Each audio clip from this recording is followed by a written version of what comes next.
সুপ্রিয় শিক্ষার্থী বন্ধুরা, আশা করি তোমরা আমার সাথে যুক্ত হয়েছ। তোমাদের সবাইকে অগ্রিম ফাগুনের শুভেচ্ছা জানাচ্ছি, অভিনন্দন জানাচ্ছি। জাকিরস বিসিএস স্পেশালের পক্ষ থেকে আমি জুয়েল কিবরিয়া স্যার তোমাদেরকে অভিনন্দন জানাচ্ছি আমাদের এই বিশেষ বাংলা কোর্সে, ব্যাকরণ কোর্সে সবাইকে স্বাগত জানাচ্ছি। আমরা বাংলা ব্যাকরণ নিয়ে আলোচনা করছি, ব্যাকরণের ক্লাসে আছি, তাই না? আমরা সমাসের আলোচনায় আছি আর কি।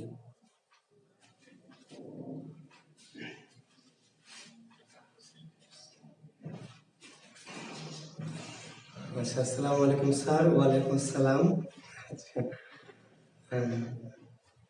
ইশতিয়াক জাহান, সেই লাগছে স্যার। হ্যাঁ, ধন্যবাদ ইশতিয়াক। ওয়ালাইকুম আসসালাম। ভালো আছি, ভালো আছি।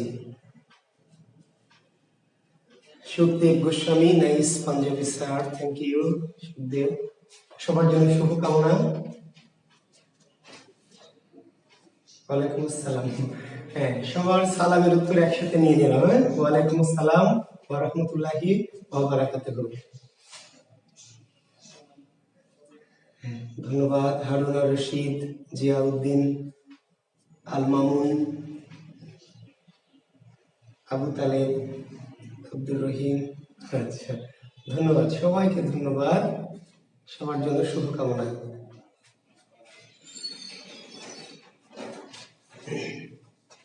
আমরা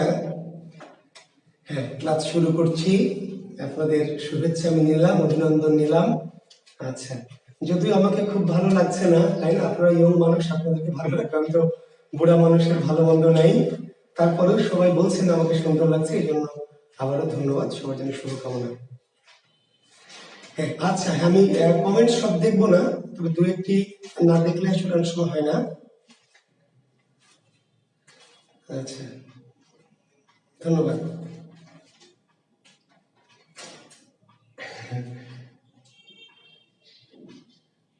চখাম লাগছে স্যার, থ্যাংক ইউ।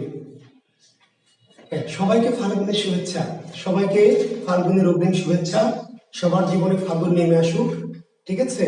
আপনাদের জীবন এই বছরটি ফুলে ফসলে ভরে উঠুক। আপনাদের জীবনের যে অপুষ্পক জীবন, সেটি যেন পুষ্পে পুষ্পে ভরে ওঠে, এই শুভকামনা রাখছি, তাই না?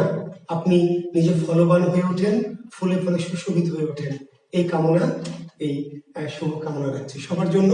তো আমি, আপনারা জানেন যে আমাদের অনেকেই যেটা করেন যে এখানে কিছু কমেন্টস করেন, সে কমেন্টস গুলি সবসময় উত্তর দেয় না, তবে আমি চেষ্টা করি সেগুলো একটু কালেকশন করে পরে উত্তর দেওয়ার। তো কিছু প্রশ্ন আমি পেয়েছি, যারা অনেকে আমাদের ইয়েতেও দেন, কিন্তু সেগুলো তো সবকিছু অ্যাপ্রুভ করা হয় না, অনেকে কমেন্টস করলে অ্যাপ্রুভ হয় না, সেগুলো আমি একটু দেখে দেখে সেগুলো একটু প্রশ্নের উত্তর আকারে একটু দিচ্ছি, অল্প একটু সময়। মিঠুন দেবনাথ, জি আপনারা কমেন্টস আপাতত করবেন না, জি আচ্ছা, আপাতত এখন কমেন্টস করবেন না, থ্যাংক ইউ। জি, আমি ধন্যবাদ সবাইকে, সবার জন্য শুভকামনা। Thank you. আমি অল্প কিছু প্রশ্নের উত্তর আপনাদের বিভিন্ন জায়গা থেকে কালেক্ট করেছি, আপনারা যেগুলো করেছেন আমরা অ্যাপ্রুভ করে নিব, উত্তর দিতে পারিনি। তার মধ্যে একজনের প্রশ্ন, মিঠুন দেবনাথ, মিঠুন দেবনাথ, একটু খেয়াল করবেন, একজনের প্রশ্ন মানে সবাই খেয়াল করবেন, যদি আপনাদেরও কনফিউশন দূর হয়। রাখিয়া থেকে রক্ষা, রাখিয়া থেকে কি রক্ষা, অপিনিহিতি কেন হলো? মিঠুন দেবনাথ, অপিনিহিতি কেন হলো? ব্যাখ্যা তো ভাই আপনার কাছে আছে, আমি করে দিয়েছি, আপনি তো বোঝার চেষ্টা করেন না, ঝামেলা চেষ্টা করবেন। এই যে ইকারটা ক্ষয়ের পরে, এই ইকারটা ক্ষয়ের কি পরে ছিল, কোথায় চলে এসছে? ক্ষয়ের আগে। আমি বলেছিলাম যে ইকার যদি পিছন থেকে আগে চলে আসে তার নাম অপিনিহিতি ভাই। এই যে ইকার, এটা ক্ষয়ের পরে, রাখি পরে, কিন্তু হয়ে গেল কি আগে। ইকার যদি পিছন থেকে আগে আসে তার নাম তো অপিনিহিতি। আপনি কেন বোঝেন না? আমি তো লিখে দিয়েছি অপিনিহিতি কি। পরে ইকার যদি আগে আসে তাহলে কেন হলো, এই প্রশ্ন কেন করলেন? তার মানে আপনি ক্লাস বোঝেননি, অথবা ক্লাস ভালো মতো ফলো করেন না। প্রয়োজন একাধিকবার দেখবেন, একাধিকবার নোট মেলাবেন, একাধিকবার ক্লাস দেখবেন। আচ্ছা, বস্তি থেকে বস্তি, বসতি।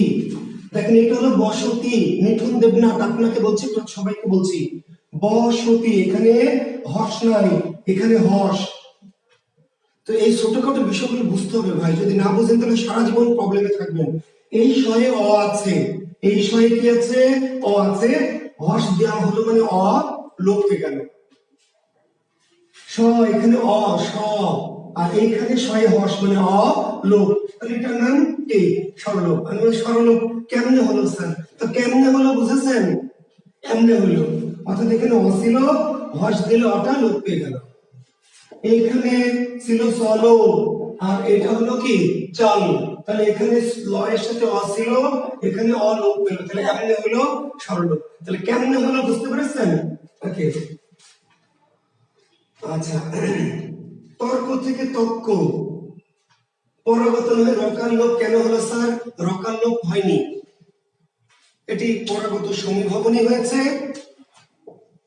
তর্ক থেকে তর্ক, এটি রকার লোপ নয়, পরাগত সমীভবন।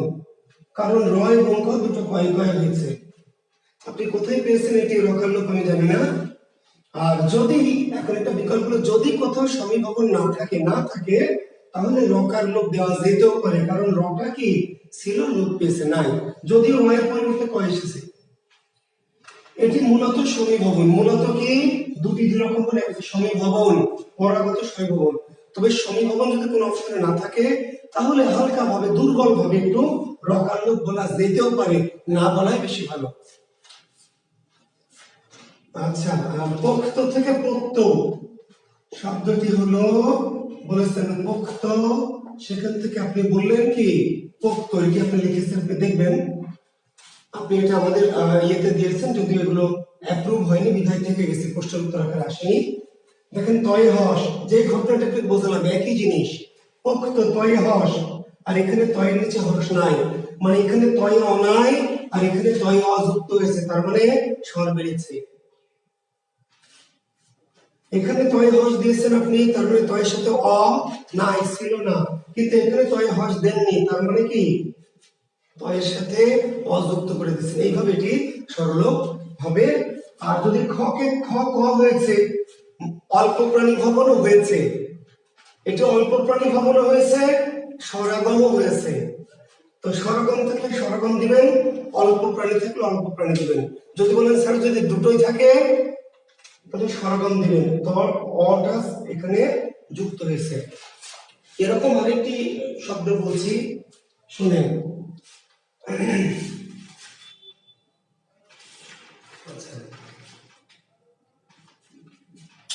হ্যাঁ, দূর নীলিমা, আমি জানি আজ 30 মাঘ, কিন্তু কালকে তো আপনাদের সাথে আমার ক্লাস নেই। আমি বলেছি ফাল্গুনের অগ্রিম শুভেচ্ছা।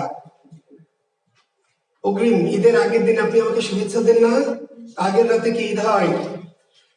ফাল্গুনের শুভেচ্ছা আমি বলেছি অগ্রিম, আমি জানি আগামীকাল ফাল্গুন।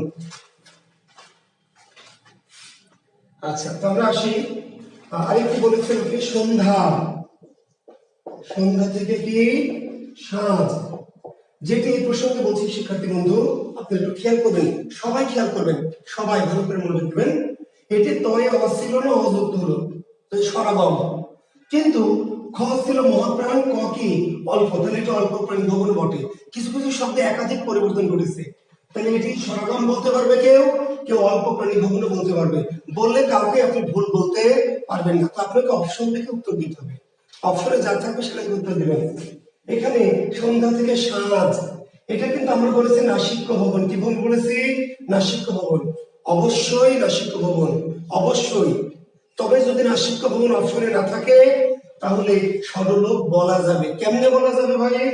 এই যে সন্ধ্যা, এই যে আকারটা পিছন থেকে কি হয়েছে, লোপ পেয়েছে, পিছনে একটা আকার ছিল, আকার আছে, এই শব্দের পিছনে আকার ছিল না, এই শব্দের পিছনে কোনো আকার নেই, তাহলে কেউ যদি বলে সরলোপ, এটিও হবে, হতে পারবে। তার মানে এখানে নাসিক্যটা চন্দ্রবিন্দু হয়েছে, তাহলে আমরা বলেছি নাসিক্য ভবন, একদম শতভাগ রাইট, অবশ্যই রাইট। কেউ বলতে পারবে না যে এটি ভুল, নাসিক্য ভবন, অবশ্যই নাসিক্য ভবন। কিন্তু কেউ যদি বলে যে পিছনে আকার ছিল লোপ পেয়েছে তাহলে সরলোপ, তাহলে আপনি কি তাকে ভুল বলবেন? ভুল বলা যাবে না। তার মানে এই শব্দটি কিন্তু একাধিক রকমের পরিবর্তন। অপশনে নাসিক্য থাকলে নাসিক্য হবন, যদি নাসিক্য না থাকে তাহলে আপনি সরলোপ দিবেন। আপনাকে পরিস্থিতি অনুযায়ী উত্তর দিতে হবে। কিছু কিছু জিনিসের মধ্যে একাধিক পরিবর্তন ঘটেছে, সেটা মাথায় রাখবেন। সিচুয়েশন অনুযায়ী আপনাকে উত্তর দিতে হবে। বুঝতে পারলেন? তো ঠিক আছে। আসাদুল্লাহ খান একটা প্রশ্ন করেছেন মহৌষধ থেকে মহৌষধি, এটা আসলে আপনি ভালো করে দেখবেন, 9-10 এর নতুন এডিশনে বইটা দেখবেন। আসাদুল্লাহ খান মহৌষধি, তারপরে আপনি বনৌষধি এরকম একটা শব্দ বলেছেন। নবম দশম শ্রেণী 2021 সালের এডিশনটা একটু দেখবেন, সেখানে দেখলে আপনার ভ্রান্তিটা দূর হবে। আবু সাইদ শাকিল, আবু সাইদ এবং শাকিল খান, সরি আবু সাইদ এবং এবি সাইদ, এবি সাইদ এবং শাকিল খান একটি প্রশ্ন করেছেন। আরো অনেকে করেছেন শব্দটি, আমি অ্যান্সারটা দিয়েছি তবু হয়তো আপনারা পাননি।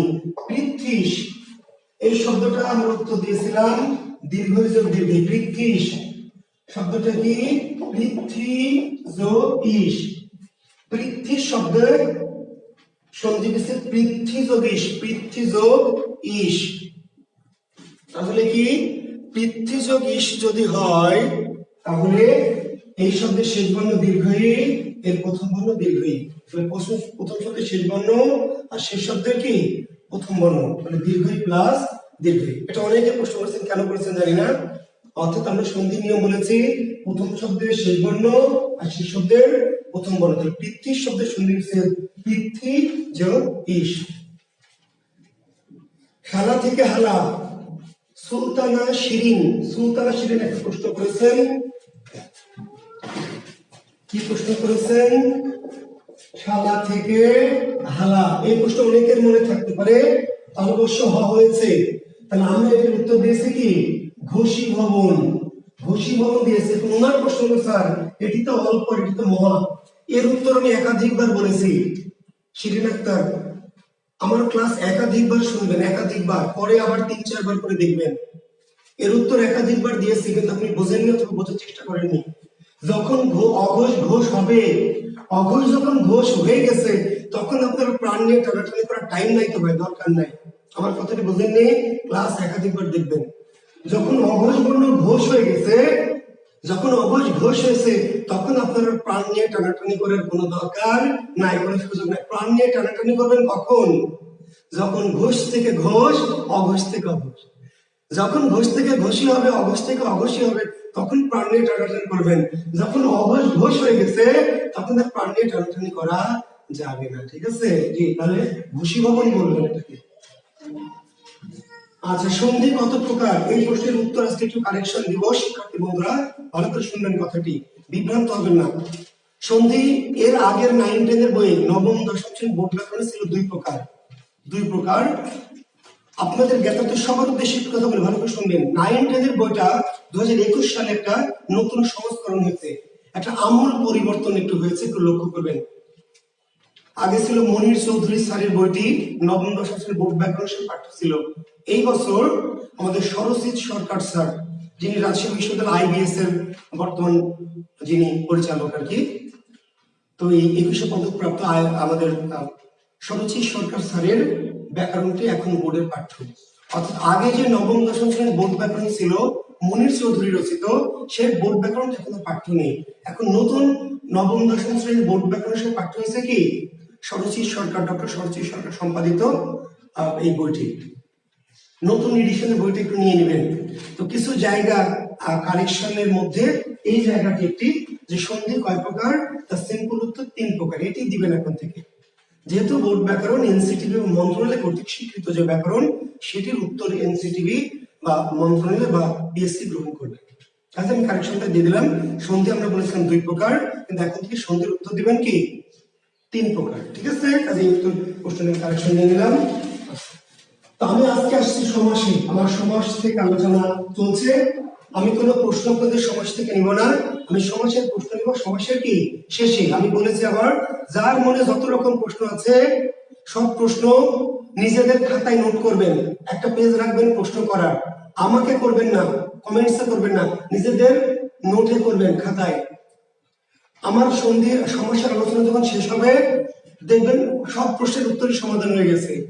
যদি না হয়, যদি থেকে যায় যে না স্যার আমার মনে প্রশ্ন ছিল করিনি, কিন্তু এটা আপনার আলোচনায় আসেনি, তাহলে এটি আমি শেষে চাইবো, আমি দিব। ঠিক আছে, মাঝে কোনো প্রশ্ন করবেন না, কারণ প্রশ্ন করলে আমার পড়ার গতিটা নষ্ট হবে। আমি অনেক কিছু হয়তো পরে বলবো, আপনি আগে জিজ্ঞেস করছেন, তাহলে আমার ধারাবাহিকতা নষ্ট হবে। ঠিক আছে, অনেকে এটা অপছন্দ করছে, সবার ভালোর জন্য মনের কৌতূহল দমিয়ে রাখার দরকার নাই, নিজের খাতায় লিখে রাখবেন। আমার আলোচনার মধ্যে যদি না প্রশ্নের উত্তরগুলি না পান, তাহলে পরে জিজ্ঞেস করবেন।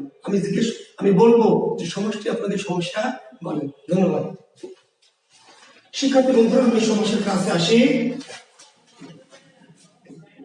দেখেন, আমরা বলেছিলাম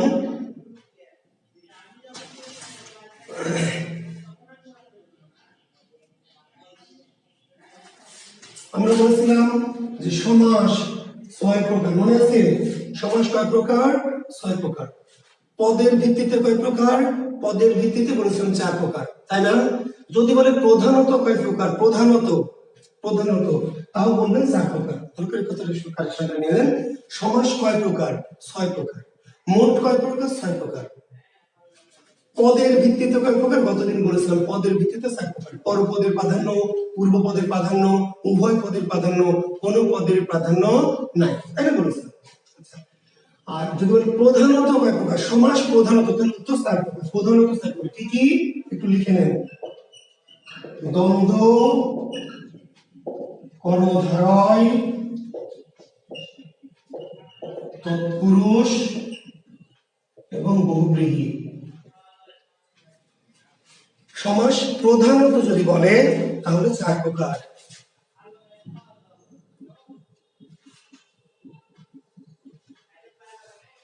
হ্যাঁ, পিএসসি ফলো করবে নবম দশম শ্রেণীর বোর্ড ব্যাকরণ। সোহেল আহমেদ হাসিব, আমি জানি, কিন্তু নবম দশম বোর্ড ব্যাকরণটা চেঞ্জ হয়েছে এটা আপনি জানেন না। সোহেল আহমেদ হাসিব পিএসসি 9-10 এর ব্যাকরণটি ফলো করবে, এটি আমি জানি, বুঝতে পারলেন? কিন্তু আপনি এটি জানেন না যে 9-10 এর বইটা, বোর্ড বইটা 2021 সালে চেঞ্জ হয়েছে। আপনি বাজারে গিয়ে 9-10 এর বোর্ড বইটাই নিবেন, আগেরটা না, 21 সালের। পিএসসি 9-10 এর বই ফলো করবে, আমি জানি তো ভাই, কারণ আমি তো বুঝেন নাই, যুক্ত আছি, কাজে আমি জানি। কিন্তু বোর্ড ব্যাকরণটি যে চেঞ্জ হয়েছে এটি আপনি জানেন না, এটাই ঝামেলা।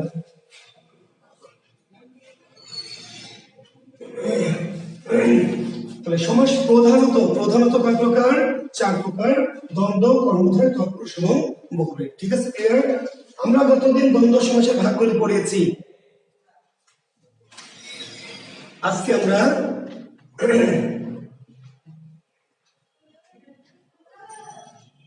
কর্মধারয়ের ভাগ করব। লেখেন কর্মধারয়।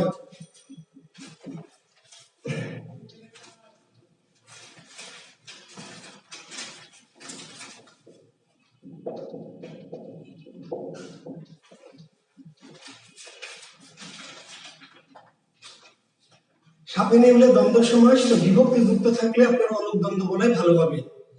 সাপে নেউলে বিভক্তি যেহেতু যুক্ত আছে, বিভক্তি যুক্ত দ্বন্দ্বকে বলা হয় অলুক দ্বন্দ্ব। ঠিক আছে, আমরা যদিও বলেছি বিরোধার্থক, আসলে বিরোধার্থক, কিন্তু যে কোনো দ্বন্দ্বের সাথে যখনই বিভক্তি যুক্ত থাকবে, বিভক্তি, সাপে নেউলে মায়ে, বাপে হাতে পায়ে, হাতে কলমে দুধে ভাতে, বিভক্তি যুক্ত যে কোনো দ্বন্দ্ব সেটি হয়ে যাবে কি? অলুক দ্বন্দ্ব। জি, তো আমরা অতি গুরুত্বপূর্ণ একটি সমাস, বিসিএস এর জন্য, পিএসসির জন্য অত্যন্ত গুরুত্বপূর্ণ, এবং বাংলাদেশের যত রকম পরীক্ষা হয় সমাস থেকে যদি প্রশ্ন হয় তাহলে কর্মধারয় অতি গুরুত্বপূর্ণ, অতি। ঠিক আছে, কর্মধারয় সমাসের কয়েকটি ভাগের প্রধান একটি ভাগের নাম হচ্ছে উপমিত কর্মধারয়, একটি নাম উপমান কর্মধারয়, একটি নাম রূপক কর্মধারয়, একটি নাম মধ্য পদলোপী।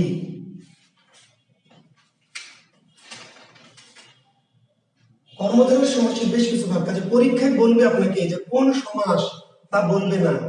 আমরা কতদিন শিখেছি যে দ্বন্দ্ব বা কর্মধারয়, কিন্তু কোন সমাস না বলে বলবে কোন দ্বন্দ্ব, কোন কর্মধারয়, নিচের কোনটি উপমিত কর্মধারয়, কোনটি উপমান কর্মধারয়, কোনটি রূপক কর্মধারয়, কিংবা একটি শব্দ ধরে কোন কর্মধারয়। শিক্ষার্থী বন্ধুরা, তাহলে আমরা কর্মধারয় তো চিনলাম, কিন্তু কর্মধারয় চিনলে কিন্তু পরীক্ষায় পারা যাবে না, চিনতে হবে কোন কর্মধারয়। খুবই মনোযোগ লাগবে, বলেছি যে এখানে না, কোথায়? বাংলা পড়ায় ব্রেনে, কোথায় নিতে হবে? এখানে এখানে হার্টে। জি, অতি মনোযোগ লাগবে, অতি মনোযোগ। দেখেন শব্দটি হচ্ছে কি? চন্দ্রমুখ। শব্দটি কি? চন্দ্রমুখ। পূর্বপদ চন্দ্র, পরপদ মুখ। পূর্বপদ কি? চন্দ্র, পরপদ কি? মুখ। চন্দ্রমুখ কি দুটো জিনিস না একটা জিনিস? চন্দ্রমুখ কি একটা চাঁদ আর একটা মুখ? পদ দুটো, জিনিস কি দুটো না একটা? চন্দ্রমুখ আসলে একটা মুখ। চন্দ্রমুখ আসলে একটা কি? মুখ। তো চন্দ্র এখানে কেন আছে? আমরা যদি বলতাম চন্দ্র সূর্য, তাহলে কি একটা জিনিস? চন্দ্র সূর্য যদি বলতাম তাহলে কিন্তু চন্দ্র আলাদা, সূর্য আলাদা, দুটো জিনিস। চন্দ্র সূর্য দ্বারা কি বোঝায়? চন্দ্র বোঝায়, সূর্য বোঝায়। কিন্তু চন্দ্রমুখ বলতে আর চন্দ্র বোঝায়, মুখ বোঝায়। চন্দ্রমুখ মূলত কি? মুখ। চন্দ্র এখানে কেন আছে? আমি যদি মুখে বোঝাই, চন্দ্র কেন? মুখকে তুলনা করা হয়েছে কার সাথে? চন্দ্রের সাথে। মুখকে তুলনা করা হয়েছে কার সাথে? চন্দ্রের সাথে। কেন তুলনা করা হয়েছে? কেন ভাই মুখকে চন্দ্রের সাথে কেন তুলনা করা হয়েছে বলেন তো? জি, চাঁদও সুন্দর, মুখও সুন্দর। চাঁদও স্নিগ্ধ, মুখও স্নিগ্ধ। চাঁদের দিকে সবাই তাকায় থাকে, মুখের দিকে তাকায় থাকে। যে কোনো কারণে হতে পারে। কারণটা এখানে বলে দিয়েছে। মুখে কেন চাঁদের সাথে তুলনা করেছে এখানে বলে দিয়েছে কেউ? আপনি মনে মনে বুঝে নিয়েছেন যে সৌন্দর্যের কারণে, কিন্তু কোনো বই বলেনি। পুরুষ সিংহ বা পুরুষ সিংহ না বলে বলছে সিংহ পুরুষ। শিক্ষার্থী বন্ধুরা, সিংহ পুরুষ। সিংহ পুরুষ মানে কি? সিংহ পুরুষ মানে একটা সিংহ একটা পুরুষ। সিংহ পুরুষ আসছে মানে কি একটা সিংহ আসলে একটা পুরুষ আসছে? যদি আপনাকে বলি বাঘ সিংহ, বাঘ সিংহ, তাহলে বাঘ আলাদা, সিংহ আলাদা, দ্বন্দ্ব। কিন্তু পুরুষ সিংহ, এবার পুরুষ সিংহ মানে সিংহ না, পুরুষ। সিংহ পুরুষ আসলে একটা পুরুষ। সিংহ পুরুষ আসলে একটা কি? পুরুষ। আর সিংহ কেন আছে এখানে তুলনা করা হয়েছে সিংহের সাথে? কেন তুলনা করা হলো? পুরুষকে সিংহের সাথে কেন? সিংহেরও চার পা, পুরুষেরও চার পা, তাই তো নাকি? সিংহ হিংস্র, পুরুষও হিংস্র। সিংহ হরিণ দেখলে ঝাঁপায় পড়ে, পুরুষও হরিণ দেখলে ঝাঁপায় পড়ে। সেজন্য তো নাকি? তাই সিংহ শক্তিশালী, পুরুষও শক্তিশালী। সিংহ বলবান, পুরুষও বলবান। আসলে কারণ কি এটা আপনাকে কেউ বলে দেয়নি, আপনার বোঝার দরকারও নাই। আপনি মনে মনে যা খুশি ধরে নেবেন। আপনি ধরে নেবেন পুরুষের সিংহ শক্তিশালী, পুরুষ শক্তিশালী। আরেকজন ধরে নেবে যে সিংহ হিংস্র, পুরুষ হিংস্র। আমি ধরবো পুরুষ হরিণ থেকে ঝাঁপায় পড়ে, পুরুষ সিংহ। কেন কেন তুলনা করা হয়েছে? গুণটা বলেনি। তুলনাটা কেন করা হলো পুরুষ সিংহের সাথে এই কথা কেউ বলে দেয়নি। আপনি মনে মনে একটা কারণ কি ধরে নিয়েছেন, যা সেটা ধরে নেন। তুলনা করা হয়েছে কেন? কারণটা উজ্জ্বল আছে, গুণটা উজ্জ্বল আছে। গুণ তুলনা করা হয়েছে কোন একটা গুণের জন্য, গুণটা উজ্জ্বল আছে। পুরুষকে কেন সিংহের সাথে তুলনা করা হলো? মুখকে কেন চাঁদের সাথে তুলনা করা হয়েছে? কেন? কোন একটি কারণ আছে, কোন একটি গুণ আছে, কিন্তু গুণটি বলে দেয়নি, আপনি মনে মনে ধরে নিলেন, নিয়েছেন। এবার বলছে কাজল কালো। কাজল কালো, তাহলে তুলনা করা হয়েছে কার? কাজলের। তুলনা করা হয়েছে কার? কাজলের না কালোর? কাজলের। কার সাথে তুলনা করেছে? কালোর সাথে। কাজলকে তুলনা করেছে কালোর সাথে। কাজল কালোর মতো, তাহলে কি কালোকে তুলনা করেছে কাজলের সাথে? কালো কাজলের মতো? তুলনা করা হয়নি, এখানে কোনো তুলনা করা হয়নি।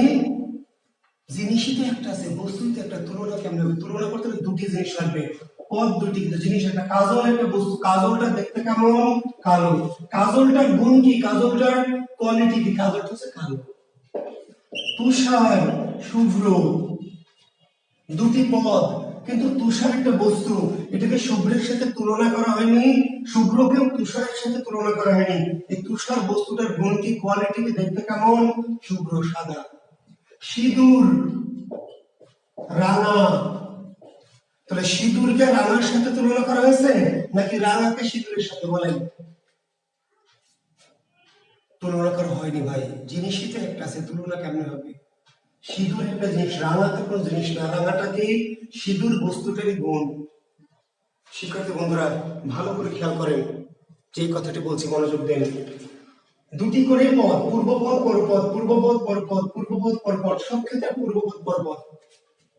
দুটি পদ যখন দুটি বস্তুর মাঝে তুলনা, দুটি পদ দুটি বস্তুর মাঝে তুলনা, কিন্তু গুণটা কেন তুলনা করে? কারণ আছে, কারণটা বলে দেয় না, গুণটা উচ্চ আছে উপমিত কর্মধারায়, উপমিত কর্মধারায়। আর যখন দুটি বস্তুর তুলনা, একটা বস্তু তার পাশে গুণের উল্লেখ, পূর্বপদ বস্তুর পাশে, পরপদ কি গুণের উল্লেখ, বস্তুর পাশে গুণের উল্লেখ, এর নাম উপমান কর্মধারয়। এই কথাটুকু একটু লিখে নেবেন, তারপর আমি আবার একটু ব্যাখ্যা দিচ্ছি। একটু দেখো, লেখেন যে বস্তুর সাথে বস্তুর তুলনা, গুণ উচ্চ থাকে। বস্তুর সাথে বস্তুর কি তুলনা, বস্তুর সাথে বস্তুর তুলনা, ব্র্যাকেটে লেখেন গুণ উচ্চ থাকে। বস্তুর সাথে বস্তুর তুলনা, গুণ উচ্চ থাকে। এটা কি? এটা হলো উপমিত কর্মধারায়। বস্তুর সাথে বস্তুর তুলনা, গুণ উচ্চ থাকে।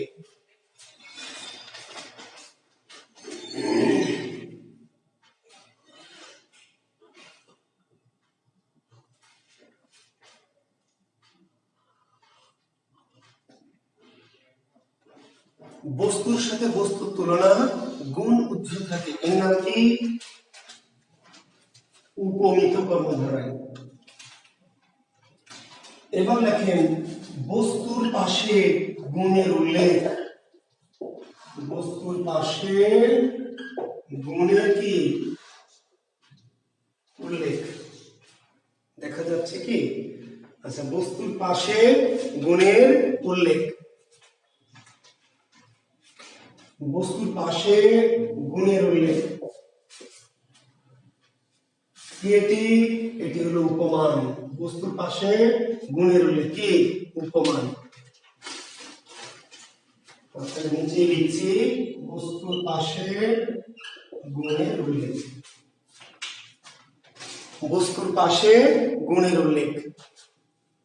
তাহলে খুব সিম্পল জিনিস, কর্মধারয় সমাসে যে দুটি পদ আছে, যে দুটি পদ দেখবেন, সেই দুটি পদ কি বস্তুর সাথে বস্তুর তুলনা নাকি বস্তুর পাশে গুণের উল্লেখ?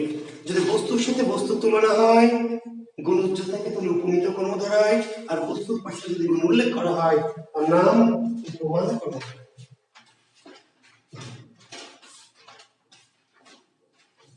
রোমান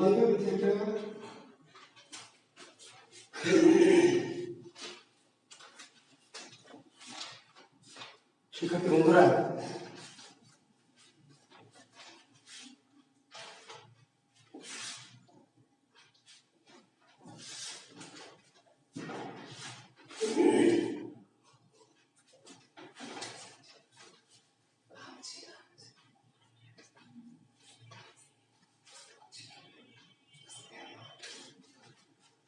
তাহলে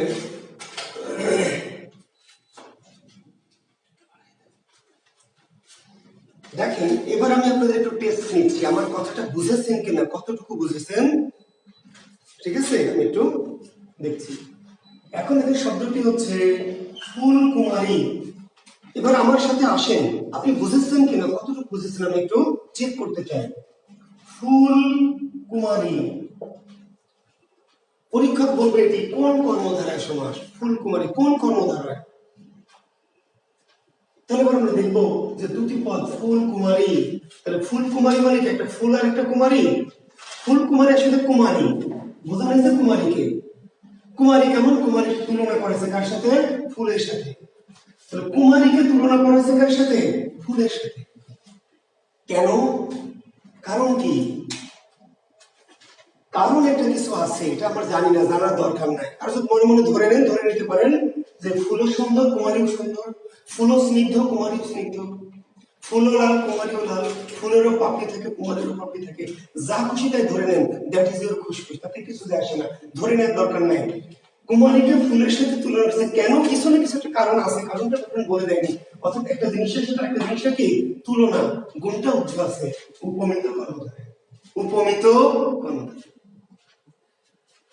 পরীক্ষায় ধরেন আপনাকে এখন বলবে যে অরুণ রাঙা, অরুণ রাঙা, অরুণ রাঙা। এখন বলেন তো অরুণ রাঙা উপমান না উপমিত? বলেন। দুটো পদ। রাঙা কি একটা বস্তু? রাঙা কি কোনো বস্তু না? রাঙা কোনো বস্তু না। রাঙা মানে যে কোনো একটা জিনিস একটা রাঙা, লাল। লাল কোনো বস্তু না, লাল একটা কালার রং। কার রং? অরুণের রং। অরুণ দেখতে কেমন? অরুণের কালার কি? রাঙা। অরুণ মানে বোঝেন তো আপনাদের? অরুণ মানে সূর্য। সূর্য দেখতে কেমন? রাঙা। সূর্যের গুণ কি? রাঙা। তাহলে উপমান, উপ কি? মান। পরীক্ষার প্রশ্ন হবে কর পল্লব। কর পল্লব, দেখেন একটু কঠিন শব্দ, কর পল্লব কি উপমান না উপমিত? পল্লব কি কোনো গুণ? কর কি কোনো গুণ? পল্লব মানে কি পাতা, পাতা পল্লব পাতা। কর মানে কি হাত, আর পল্লব মানে পাতা। তাহলে কি করকে তুলনা করেছে হাতকে কার সাথে? পাতার সাথে। হাতকে তুলনা করেছে কার সাথে? পাতার সাথে। কেন? কোন একটা কারণ আছে। পাতাও নরম, হাতও নরম। পাতাও স্নিগ্ধ, হাতও স্নিগ্ধ হতে পারে। পাতাও কষি, হাতও কষি। কেন তুলনা করেছে সেই গুণটি তো কেউ বলে দেয়নি, না বলে দিলে আমার সমস্যাটা আমি ধরে নিব। কিন্তু হাত করকে তুলনা করেছে কার সাথে? পল্লবের সাথে। বুঝতে পারছেন? পদ পল্লব, পদ পল্লব, কিংবা নেত্র পল্লব, নেত্র পল্লব, এই ধরনের শব্দ। এখন এই যে আমরা বললাম যে পদ পল্লব, নেত্র। পদ মানে পা, পদ মানে কি পা, পল্লব মানে পাতা। তাহলে পাকে তুলনা করেছে কার সাথে? পাতার সাথে, পল্লবের সাথে। কেন তুলনা করা হয়েছে? কোন একটা কারণ আছে। হরিণ চপল, বলেন হরিণ চপল। তাহলে হরিণকে তুলনা করা হয়েছে চপলের সাথে, নাকি চপলকে তুলনা করেছে হরিণের সাথে? বলেন। দুটি বস্তু না তো ভাই, বস্তু তো একটা। হরিণ একটা বস্তু, চপল মানে চঞ্চল। চপল মানে কি? চঞ্চল, চঞ্চল। তাহলে হরিণের চঞ্চল কোনো বস্তু না, চঞ্চল একটা গুণ। কার গুণ? হরিণের গুণই চঞ্চল। হরিণ একটা প্রাণী, হরিণের বৈশিষ্ট্য কি? চঞ্চল। তাহলে একটু উপমিত না উপমান? উপমান, উপমান। বস্তুর পাশে গুণ, বস্তুর পাশে কি? গুণ, তাহলে উপমান। আর বস্তুর সাথে বস্তু তুলনা, গুণ দেওয়া নেই, গুণটা আমি মনে মনে ধরে নিবো, বুঝে নিবো, সেটি উপমিত। ক্লিয়ার? এখন দেখেন ফুল দেখা যায় না যায় না? ফুল দেখা যায় না যায় না? দেখা যায়। অরুণ মানে সূর্য দেখা যায় না যায় না? দেখা যায়। চন্দ্রমুখ, চন্দ্র দেখা যায়। সিংহ দেখা যায়, কাজল দেখা যায়, তুষার দেখা যায়, সিঁদুর দেখা যায়। কর, কর মানে হাত, দেখা যায় না? যে দেখা যায়। পদ মানে পা, দেখা যায়। হরিণ দেখা যায়। বস্তুগুলো দৃশ্যমান, বস্তুগুলো কি? দৃশ্যমান। এবার দেখেন একটি শব্দ আমরা লিখছি বা পরীক্ষা লিখছি এরকম, মন মাঝি। মন মাঝি, তাকান ভালো করে। মন মাঝি, পূর্বপদ মন, পরপদ মাঝি। গুণ আছে কোন? মনের গুণ মাঝি না মাঝির গুণ মন? তুলনা। কার সাথে? মনকে তুলনা করেছে কার সাথে? মাঝির সাথে। মনকে তুলনা করা হয়েছে কার সাথে? মাঝির সাথে। কেন তুলনা করা হলো মনকে মাঝির সাথে? আপনি জানেন কেন তুলনা করেছে? আপনার জানার দরকার নাই, কোন একটা কারণ আছে। কারণটা জানতে চাই, জানতে চাইলে জানতে চাইতে পারেন, বিভিন্ন কথা জানার দরকার নাই। আচ্ছা, যদি জানতে চান তাহলে মনকে তুলনা করে মাঝির সাথে কেন? মাঝির কাজ কি? মাঝির কাজ নৌকা নির্দিষ্ট লক্ষ্যে নিয়ে যাওয়া। নির্দিষ্ট লক্ষ্যে হচ্ছে ঘাটে ঘাটে নদী পথে ঝড় আসবে, ঢেউ আসবে, স্রোত আসবে, ঘূর্ণি আসবে, সে নৌকাকে কি করবে? অন্যদিকে নিয়ে যেতেছে। মাঝি শক্ত হাতে কি করে? হালটা ধরে রাখছে, নৌকাকে ওইখানে ঘাটে নিতে হবে। মনের কাজ কি? মনেরও কাজ শক্ত হাতে কি করা? আত্মাকে পরিচালনা করা। জীবনে নানা রকমের ঝড় ঝাপটা আসে, ঝঞ্ঝা আসে, স্রোত আসে, ঘূর্ণি আসে, জীবনকে অন্যদিকে নিয়ে যেতে চায়, তাই না? নানা প্রলোভন, সুন্দর নারী, রাজনীতি, নেশা, ইয়াবা, নানান কিছু আপনাকে প্রলুব্ধ করছে। আপনি মনকে শক্ত করে ধরে রাখবেন যে না, আমি আমার লক্ষ্য থেকে বিচ্যুত হবো না, তাই না? আমি ওই লক্ষ্যে পৌঁছাবো, যে সামনে বিসিএস, বা সামনে একটা চাকরি, বা সামনে অ্যাডমিশন। মাঝির কাজ যেমন নৌকাকে নির্দিষ্ট দিকে ধরে রাখা, নির্দিষ্ট পথে ধরে রাখা, মনের কাজ আপনাকে একটা নির্দিষ্ট দিকে কি ধরে রাখা। নানান কিছু আপনাকে এলোমেলো করতে চাইবে, কিন্তু আপনি শক্ত হাতে ধরে রাখবেন।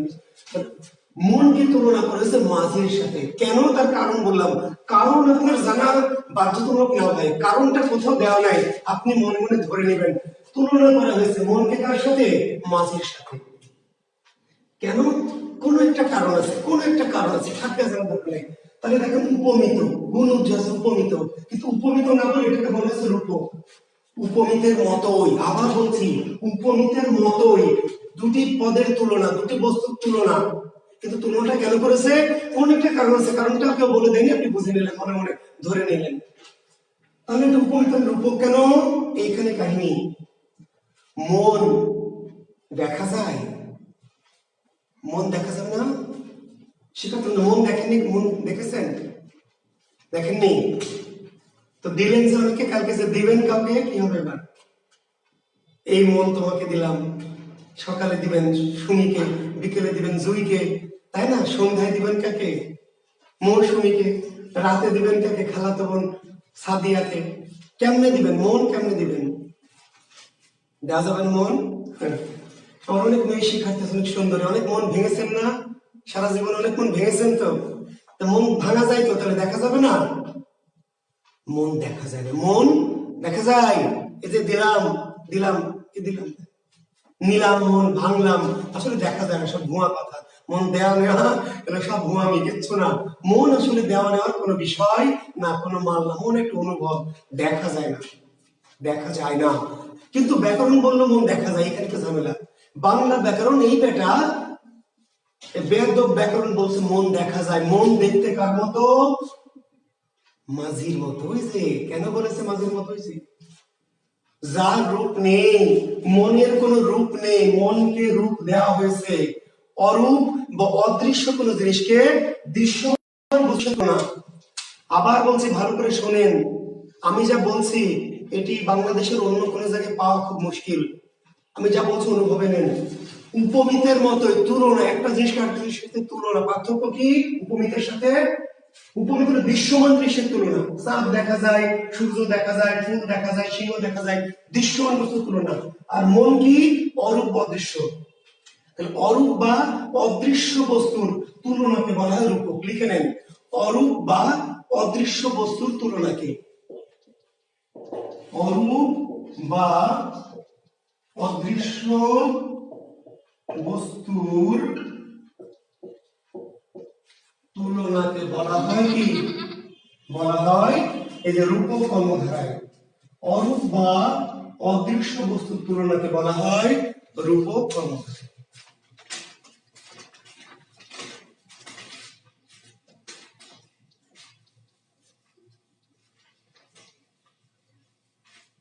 লিখে নেন, অরূপ বা অদৃশ্য বস্তুর তুলনাকে বলা হয় রূপক কর্মধারায়।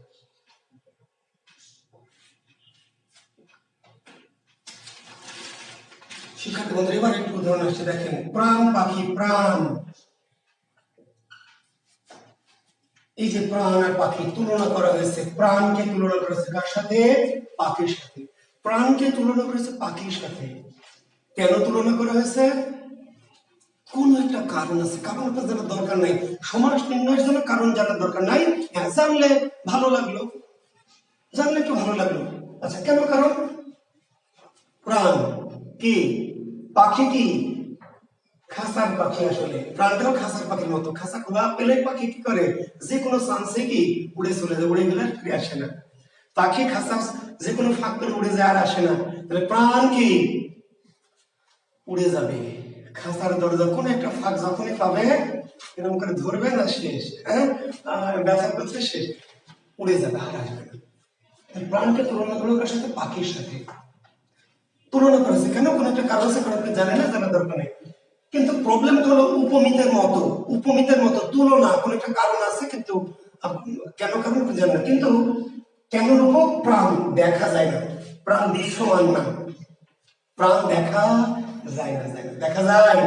যদি দেখা যেত, ধরা যেত, তাহলে কি রাজরানীকে কবজ করতে দিতেন? না সুইস ব্যাংকে রেখে আসতেন ভল্টে তালা লাগিয়ে, তাই না? প্রাণকে যদি দেখা যেত, ধরা যেত, তাইলে একটা মানুষ কি করতো? একদম সিন্ধুকে লক করে সিলগালা করে রেখে দিত, তাই না? তো প্রাণকে দেখা যায় না, দৃশ্যমান না, অরূপ অদৃশ্য। প্রাণ অরূপ অদৃশ্য দৃষ্টি তুলনা লোকার সাথে, পাখির সাথে। প্রাণ পাখি। স্নেহ সুধা, স্নেহ সুধা, স্নেহ অরূপ অদৃশ্য, স্নেহ দেখা যায় না। মা আমাকে কত স্নেহ করে, বাবা আমাকে কত স্নেহ করে, দেখা যায় অদৃশ্য অরূপ ভাব। কিন্তু ব্যাকরণ বললো দেখা যায়। স্নেহ দেখতে কার মতো? সুধার মতো। সুধা মানে শরবত, স্নেহ দেখতে শরবতের মতো। দুঃখ সাগর, কিংবা কোন কোন বইতে আছে শোক সাগর, শোক সাগর। শোক দেখা যায়, শোক দেখা যায় না ভাই, শোক দেখা যায় না। কান্না দেখা যায়, চোখের জল দেখা যায়, শোক দেখা যায়। আমি হাসছি, কথা বলছি, কিন্তু আমার মনে কোনো, আমার বুকের মধ্যে কোনো শোক থাকতে পারে। আপনার বন্ধু হাসছে, আপনার সাথে কিন্তু শোক দৃশ্যমান না। আবার কাঁদছে, তার মানে শোক না। খুশিতেও কেউ কেউ কাঁদতে পারে, অভিনয় করেও কাঁদতে পারে। শোক দৃশ্যমান কোনো বিষয়, অনুভবযোগ্য। কিন্তু ব্যাকরণ বললো শোককে দেখা যায়। শোক দেখতে কার মতো? সাগরের। শোক দেখতে কি? সাগরের মতো। প্রেম দেখা যায়, প্রেম দেখা যায় না। কালকে দেখবেন কত প্রেম, আরে কি যে প্রেম, তাই না? ও আপনি বলবেন ওরে আল্লাহ কি প্রেম। আসলে এগুলো একটাও প্রেম না, সব ভণ্ডামি। এই যে জোড়ে জোড়ে ঘুরে বেড়াচ্ছে, হাত ধরে, পা ধরে, গাল ধরে, কোমর ধরে, সব কি প্রেম? না। এগুলি প্রেমের একটা অ্যাকশন, এগুলো একটা অ্যাকশন, এগুলো একটা কাম, বাসনা, নানান কিছু হতে পারে, প্রেম না, তাই না? আলিয়া ভাট আমার কাছ থেকে অনেক দূরে আছে, তাহলে আমার কাছে কি প্রেম নাই? আছে। প্রেম হলো একটা মনের টান, অন্তরের টান। দৃশ্যমান কোনো কিছুই প্রেম না। দৃশ্যমান সবকিছুই কি একটা অভিনয়, একটা আকর্ষণ, একটা অন্য কিছু। প্রেম দেখা যায় না। আপনি ভাবেন যে ওরে আল্লাহ কি প্রেম, ওরে আল্লাহ দেখ না হ্যাপি রিক্সায় ভোট তুলে যাচ্ছে, হ্যাঁ হ্যাপি প্রেম। আসলে কোনো প্রেম টেম নাও থাকতে পারে। প্রেমকে দেখা যায় না, কিন্তু ব্যাকরণ বললো প্রেম দেখা যায়। প্রেম দেখতে কার মতো? ডোরের মতো। ডোর বলে যাচ্ছে, প্রেম ডোর, প্রেম ডোর। ডোর মানে দড়ি। ছোট বাচ্চাদের কোমরে কি করে? কালো সুতা বেঁধে দেয় না আগের যুগের মায়েরা, দেখেন ডোর। তাহলে প্রেম কার মতো? ডোরের মতো। কেন? ডোর যেমন বেঁধে রাখে, প্রেমও কি করে? মানুষকে বেঁধে রাখে। প্রেমকে তুলনা করে ডোরের সাথে। আসলে প্রেমের কোনো রূপ বা চেহারা নেই। তো এই যে অরূপ বা অদৃশ্য কোনো জিনিসটা, অরূপ বা অদৃশ্য। বিষাদ সিন্ধু, বিষাদ সিন্ধু, বিষাদ, এই বিষাদকে দেখা যায় না, বিষাদের কোনো রূপ নেই। কিন্তু ব্যাকরণ বললো বিষাদের রূপ আছে, বিষাদের দেখা যায়। বিষাদ দেখতে কার মতো? সিন্ধুর মতো, সমুদ্রের মতো। ক্লিয়ার? তাহলে উপমিতের মতোই দুটি জিনিসের মধ্যে তুলনা, কিন্তু এমন একটা জিনিসের তুলনা যার কোনো চেহারা বা রূপ নেই। এমন একটা বস্তু যার কোনো রূপ বা চেহারা নেই, রূপ নেই, তাকে একটা রূপময় বস্তুর সাথে তুলনা। তাহলে অরূপ বা অদৃশ্য কোনো বস্তুকে কি দৃশ্যমান বস্তুর সাথে তুলনা, অরূপ বা অদৃশ্য কোনো বস্তুকে দৃশ্যমান বস্তুর সাথে তুলনা করাকে বলা হয় রূপক কর্মধারয়। ক্লিয়ার?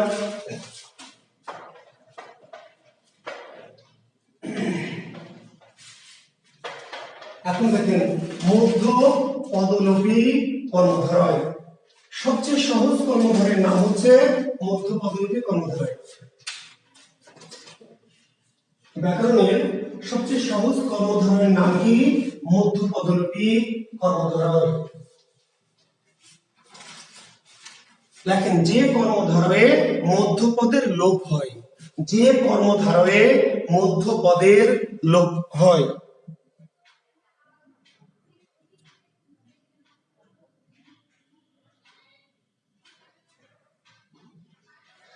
আলাউদ্দিন শরীফ, রিয়েল প্রেম থাকতে পারে, আমি বলছি না যে প্রেম থাকবে না, কিন্তু বিষয়টা হলো এই যে আপনি ধরেন আমি আমার প্রেমিকা পাশাপাশি রিক্সায় বসে আছি, এটার নাম প্রেম না, এটার নাম একটা আকর্ষণ, এটার নাম একটা চাওয়া, এটার নাম একটা পাওয়া। প্রেম একটা অনুভবের বিষয়, বুঝতে পারলেন? প্রেম একটা কি অদৃশ্য অরূপ একটা বিষয়, একটা টান।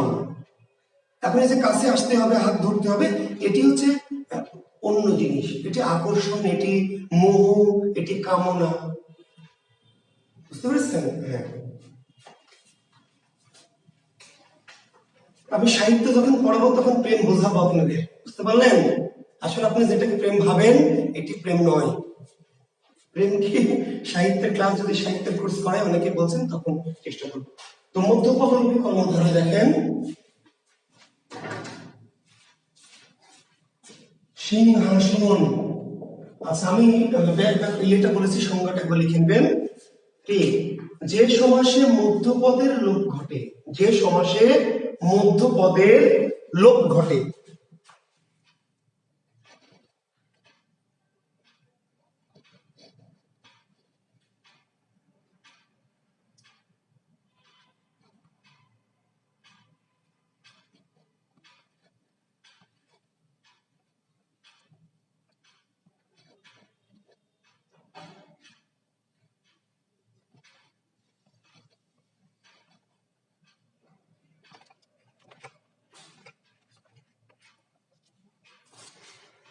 আচ্ছা, যে সমাসে মধ্যপদের লোপ ঘটে, যে সমাসে মধ্যপদের কি লোপ ঘটে তাকে মধ্যপদলোপী কর্মধারয় সমাস বলে। কেমনে লোপ ঘটে?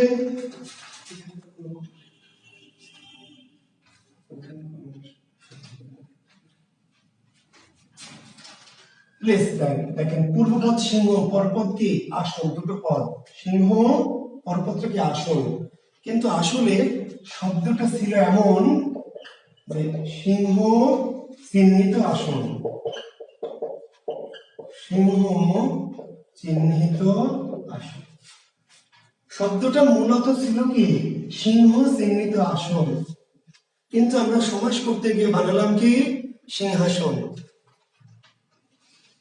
যে তৎপুরুষের সাথে প্যাঁচ, একজন ভালো কমেন্ট করেছেন, তৎপুরুষের সাথে প্যাঁচ। আচ্ছা, তাহলে কি, আচ্ছা কেন প্যাঁচ সেটা পরে বলছি। তাহলে সিংহ এটি আছে এখানে, আসনটাও আছে, কিন্তু মাঝখানে চিহ্নিতটা কি লোপ পেয়েছে, চিহ্নিতটা লোপ পেয়েছে।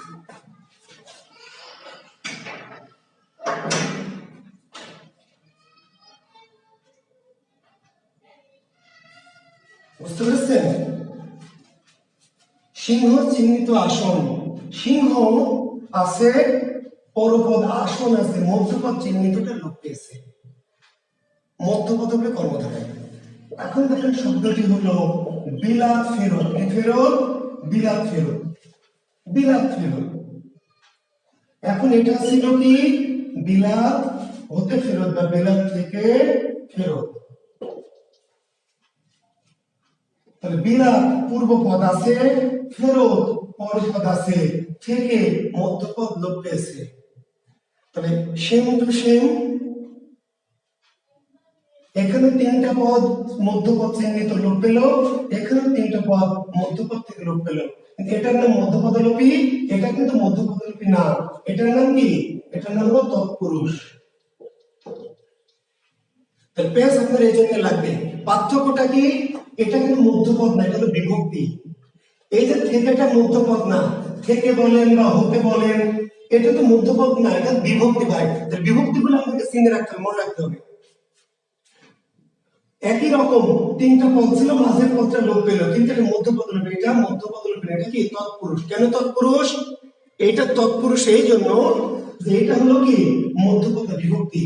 যে সমাস থেকে বিভক্তি লোপ পায় তার নাম তৎপুরুষ, যে সমাস থেকে বিভক্তি লোপ পায় তার নাম কি তৎপুরুষ। ঠিক আছে? ওই যে বললাম যে ধরুন শব্দটি কি স্বর্ণ দিয়ে গড়া, স্বর্ণ দিয়ে, আচ্ছা স্বর্ণ গড়া, পরীক্ষায় শব্দটি দিবে কি স্বর্ণ গড়া, তাহলে ব্যাস বাক্য কি স্বর্ণ দিয়ে গড়া। এখন দেখেন স্বর্ণ পূর্বপদ আছে, গড়া পরপদ আছে, মাঝখানে মধ্যপদ দিয়ে লোপ পেয়েছে। আসলে দিয়ে কি পদ? না, দিয়ে তো পদ না, দিয়ে একটা বিভক্তি। তাহলে আপনাকে বিভক্তির চিহ্নগুলি মাথায় রাখতে হবে। মধ্যপদ লোপ পেলে মধ্যপদ লোপী, কিন্তু যদি বিভক্তি লোপ পায় বিভক্তি তাহলে মধ্যপদ লোপী তো না, বিভক্তিটা মাঝখান থেকে লোপ পাবে, কিন্তু এটি কি, এটি হয়ে যাবে তৎপুরুষ। ক্লিয়ার? তাহলে এটা পার্থক্যটা। তবে অনেকে মধ্যপদ লোপীকে তৎপুরুষের সাথে গুলিয়ে ফেলতেও পারে, কিন্তু ফেলা যাবে না, বিভক্তি বুঝতে হবে আলাদা, পদ বুঝতে হবে কি আলাদা। ঠিক আছে? এখন দেখেন পরীক্ষায় দিবে হাঁটু জল, কেন গোলমাল লাগে এটি তো বুঝতে হবে। আসলে আমি আপনাকে এমনি সাধারণভাবে পড়াবো, এটা পড়ে তো আপনার লাভ নাই। আপনার কনফিউশন কেন হয় সেটা বুঝতে হবে, কনফিউশনের কারণটা কি সেটা বুঝতে হবে, তাহলে আপনার কনফিউশনটা থাকবে না। হাঁটু জল, এখন আপনি যদি ভাবেন যে হাঁটু জল, তাহলে তো এটা হাঁটুর জল, হাঁটু জল তো হাঁটুর জল, তাহলে ভাবছেন স্যার রয়ের তো ষষ্ঠী তৎপুরুষ, এটা তৎপুরুষ। আসলে হাঁটু জল হাঁটুর জল না, হাঁটু জল হাঁটুর জল না তো ভাই। হাঁটু জল কি, হাঁটু পরিমাণ জল বা হাঁটু পর্যন্ত জল।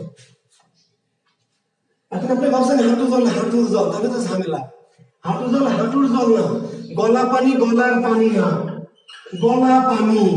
আপনি বলছেন গলা পানি গলার পানি, গলা পানি কি গলার পানি? বলেন। কোমর পানি, তো কোমর পানি কি কোমরের পানি? কোমর পানি কোমরের পানি না, গলা পানি গলার পানি, গলা পানি গলা পরিমাণ পানি, কোমর পানি কোমর পরিমাণ বা কোমর পর্যন্ত পানি। তাহলে এই যে হাঁটু পরিমাণ জল বা হাঁটু পর্যন্ত জল, জি, তাহলে এটা মধ্যপদলোপী। এটা কি মধ্যপদলোপী? হ্যাঁ, ব্যাস বাক্য যদি না দেয়, ব্যাস বাক্য তো দিবে না। ব্যাস বাক্য কেন আপনাকে দিবে বলেন? আপনাকে এটা দেখে ব্যাস বাক্যটা বুঝতে হবে। আমি তো সেটাই বোঝাচ্ছি যে হাঁটু জল এটা দেখে আপনাকে ব্যাস বাক্যটা, হাঁটু জল মূলত কি হাঁটু, হাঁটু জল মানে আমি বোঝাচ্ছি যে হাঁটু জল মানে কি হাঁটু, হাঁটুর জল নাকি হাঁটু পর্যন্ত জল, এটা আপনি বোঝেন না? এটা তো আপনি বুঝতে হবে ভাই, আপনি বোঝেন। আমি তো বোঝালাম না কোমর পানি কি কোমরের পানি না কোমর পর্যন্ত পানি, তাহলে কোমরের পানি না, কোমর পানি কি কোমর পরিমাণ বা কোমর পর্যন্ত, তাহলে বিভক্তি তো নাই, বিভক্তি নাই, মধ্যপদ, তাহলে কর্মধারায়। আবার বলছে ব্যাস বাক্য না থাকলে, গরু ব্যাস বাক্য না থাকলে তুই মনে মনে কি করবি, মনে মনে ব্যাস বাক্যটা ভাববি, মনে মনে ব্যাস বাক্যটা ভাববি যে এটা কি আসলে বিভক্তি নাকি মধ্যপদ। দেখেন শব্দটি হচ্ছে ঘর জামাই, আপনাকে তো ব্যাস বাক্য করে দিবে না, শব্দটি দিবে ঘর জামাই। তো ঘর জামাই যখন দিবে তখন আপনাকে মনে মনে ধরতে হবে যে ঘর জামাই আসলে মূল শব্দটা কি ছিল। ঘর জামাই মূলত ছিল কি বলেন তো, ঘর জামাই কি ঘরের জামাই, ঘর জামাই কি ঘরের জামাই না, ঘরের জামাই। তো যে ঘর জামাই না সে কোথাকার জামাই, বারান্দার জামাই না উঠানের জামাই না ছাদের জামাই? ঘর জামাই আপনি ভেবে নিলেন ঘরের জামাই, তাহলে যে বেটা ঘর জামাই না সে কি বারান্দার জামাই না উঠানের জামাই না বাথরুমের জামাই? সকল জামাই ঘরের জামাই, সকল জামাই ঘরের জামাই। ঘর জামাই ঘরের না, ঘরে কি আশ্রিত। এখন আপনি বলছেন অনেকে যে স্যার আমি কেমনে বুঝবো, আমি তো ধরে নিব যে ঘর জামাই ঘরের জামাই, তার মানে আপনার ওইটুকু বুদ্ধি নাই যে ঘর জামাই ঘরের জামাই না, ঘরে আশ্রিত। অর্থাৎ এই জামাই নিজের কোনো বাড়ি ঘর নিয়ে রোহিঙ্গা টাইপের, ও কি করেছে ঘরে পার্মানেন্ট আশ্রয় নিয়ে নিয়েছে। তাহলে এই যে আশ্রিতটা বিভক্তি নাকি মধ্যপদ, তাহলে মধ্যপদ নাকি। কারণ আমি কেমনে বুঝবো, এইটুকু বোধগম্যতা, সেন্স, সেন্স এর নাম সেন্স, কমন সেন্স বলেন যাই বলেন, আপনার সেন্স নাই। আমি বলেছি যে বাংলা ভালো বুঝতে হলে আপনার সেন্স ভালো থাকতে হবে, সেন্স কম তাহলে আপনাকে দিয়ে বাংলা হওয়া খুব মুশকিল। মাতৃভাষা তো অনুভব করতে হবে সেন্স দিয়ে, বুঝতে পেরেছেন? ধরেন শব্দটি হচ্ছে এমন স্মৃতিসৌধ, স্মৃতিসৌধ।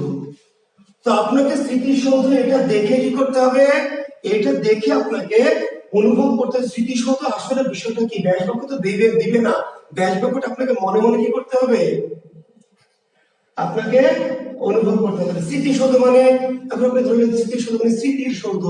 অনেকে কিন্তু এগুলো ধরে নেয়, বলে তৎপুরুষের সাথে কনফিউশন হয়, ষষ্ঠী তৎপুরুষের সাথে কি কনফিউশন হয়, যে স্মৃতিসৌধ স্মৃতির সৌধ, তাহলে রয়ের লোক পেয়েছে, স্মৃতির সৌধ নয়, স্মৃতির কখনো সৌধ হয় না।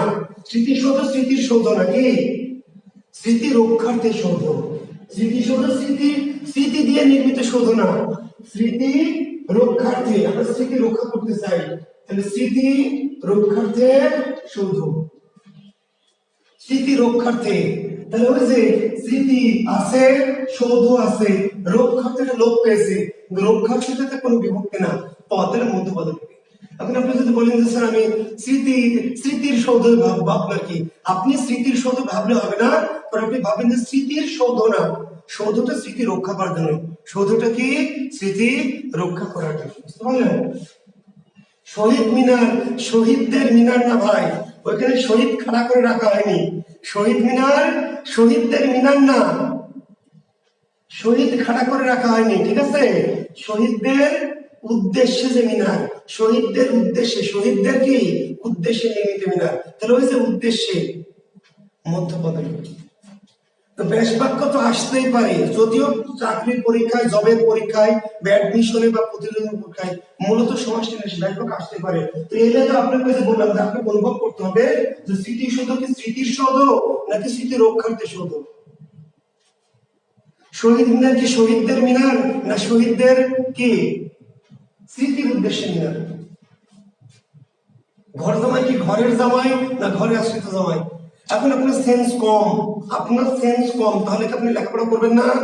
করতে হবে। তাহলে আপনাকে বই পড়ে মনে রাখতে হবে, বই পড়ে ব্যাস বাক্য পড়ে আপনাকে সেন্স তৈরি করতে হবে। আপনার সেন্স নাই, স্মৃতিসৌধ তো আমার কাছে স্মৃতিসৌধই মনে হয়, ঘর জামাই তো ঘরের জামাই আমার ভালো লাগে, হাঁটু জল হাঁটু জল হাঁটুর জল, কোমর পানি কোমরের পানি, এটা তো আমার ভালো লাগছে। তাহলে আপনার ওই সেন্সটা যেহেতু কম, তাহলে আপনি ব্যাস বাক্যগুলি পড়ে আপনার সেন্সটা গ্রো করবেন, যে ঘর জামাই ঘরের জামাই না ঘরে আশ্রিত জামাই, হাঁটু জল হাঁটুর জল না, হাঁটু কি পরিমাণ জল, গলা পানি গলার পানি না গলা পরিমাণ পানি।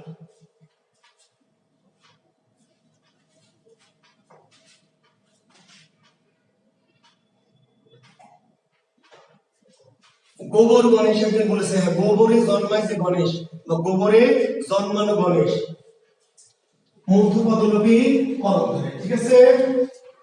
আমরা এবারে যাব হচ্ছে অব্যয়ীভাব সমাস। কি সমাস? অব্যয়ীভাব। জি, যদিও অপ্রধান সমাস, কিন্তু আমরা আমাদের যে সিকোয়েন্সটা দিয়েছি তাতে অপ্রধান হলে আমরা করাবো। অপ্রধান বলে কিছু নাই, বিশেষে চলে আসবে, অ্যাডমিশনে চলে আসবে, কিছু করার নাই। যদি প্রধান সময় বলেছি চারটি, দ্বন্দ্ব, কর্মধারায়, তৎপুরুষ, বহুব্রী। আমরা আগামী দিন তৎপুরুষের বহুব্রী নিয়ে কথা বলবো। আজকে আমরা একটা সমাস শিখবো যার নাম লেখেন অব্যয়ীভাব। প্লিজ সবাই লেখেন অব্যয়ীভাব।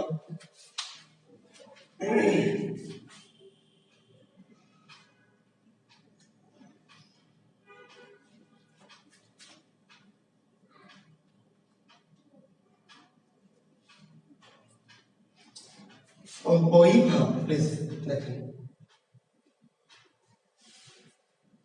শুভা রতন বিশ্বাস, আমি ভারত থেকে বলছি। হ্যাঁ রতন, ধন্যবাদ তোমাকে, তুমি আমাদের প্রতিবেশী বন্ধু রাষ্ট্র ভারত থেকে যুক্ত হয়েছে, তোমাকে শুভকামনা। দেখেন, যে সমাসের পূর্ব পদে অব্যয় থাকে, যে সমাসের পূর্ব পদে অব্যয় থাকে তাকে অব্যয়ীভাব সমাস বলে। যে সমাসের পূর্ব পদে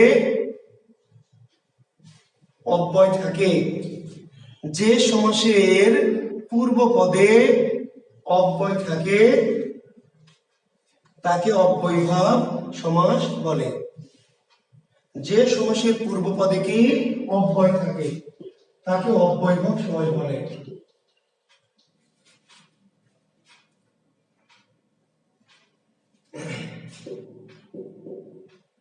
আচ্ছা, দুটো প্রশ্ন নিতেই হচ্ছে, ভালো দুটি প্রশ্ন পেয়েছি আমি। উপমান উপমিতের ব্যাস বাক্য করাবেন না বা ব্যাস বাক্য বোঝাবেন না? হ্যাঁ, একটু তাহলে আসি পিছনে আবার একটু দেখেন। উপমান যদি হয়, উপমান যদি বোঝেন সমাজটা উপমান, তাহলে মাঝখানে নেয় শেষ কাহিনী। অরুণ রাঙা, অরুণ কি রাঙা, অরুণের ন্যায় রাঙা। যদি সমষ্টি উপমান হয় শিক্ষার্থী বন্ধুরা, উপমান যদি হয়, উপমান কর্মধারায়, তাহলে যে পদ দুটো আছে মাঝখানে শুধু ন্যায়, কাহিনী শেষ। অরুণ রাঙা, অরুণের ন্যায় রাঙা, অরুণের ন্যায় রাঙা। কাজল কালো, কাজলের ন্যায় কালো, কাজলের ন্যায় কালো। তুষার শুভ্র, তুষারের ন্যায় শুভ্র, তুষারের ন্যায় শুভ্র। হরিণ চপল, হরিণের ন্যায় চপল। যদি আপনি বুঝেন সমাজটি উপমান, সমাজটি উপমান, তাহলে মাঝখানে শুধু কি ন্যায়, তাহলে কাহিনী খতম। যদি উপমিত হয়, যদি উপমিত হয় চন্দ্রমুখ কিংবা কি সিংহ পুরুষ,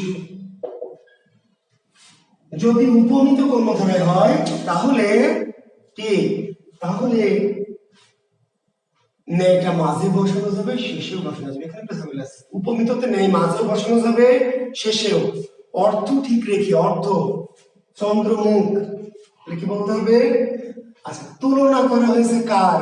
মুখে, তুলনা করেছে মুখে। যার তুলনা করা হয়, যার, তাকে বলা হয় উপমেয়। লিখে নেন, যার তুলনা করা হয় তাকে বলা হয় উপমেয়, যার সাথে করা হয় তাকে বলা হয় উপমান। এটাকে বলা হয় প্রত্যক্ষ, কি বলা হয়? প্রত্যক্ষ। আর এটাকে বলা হয় কি?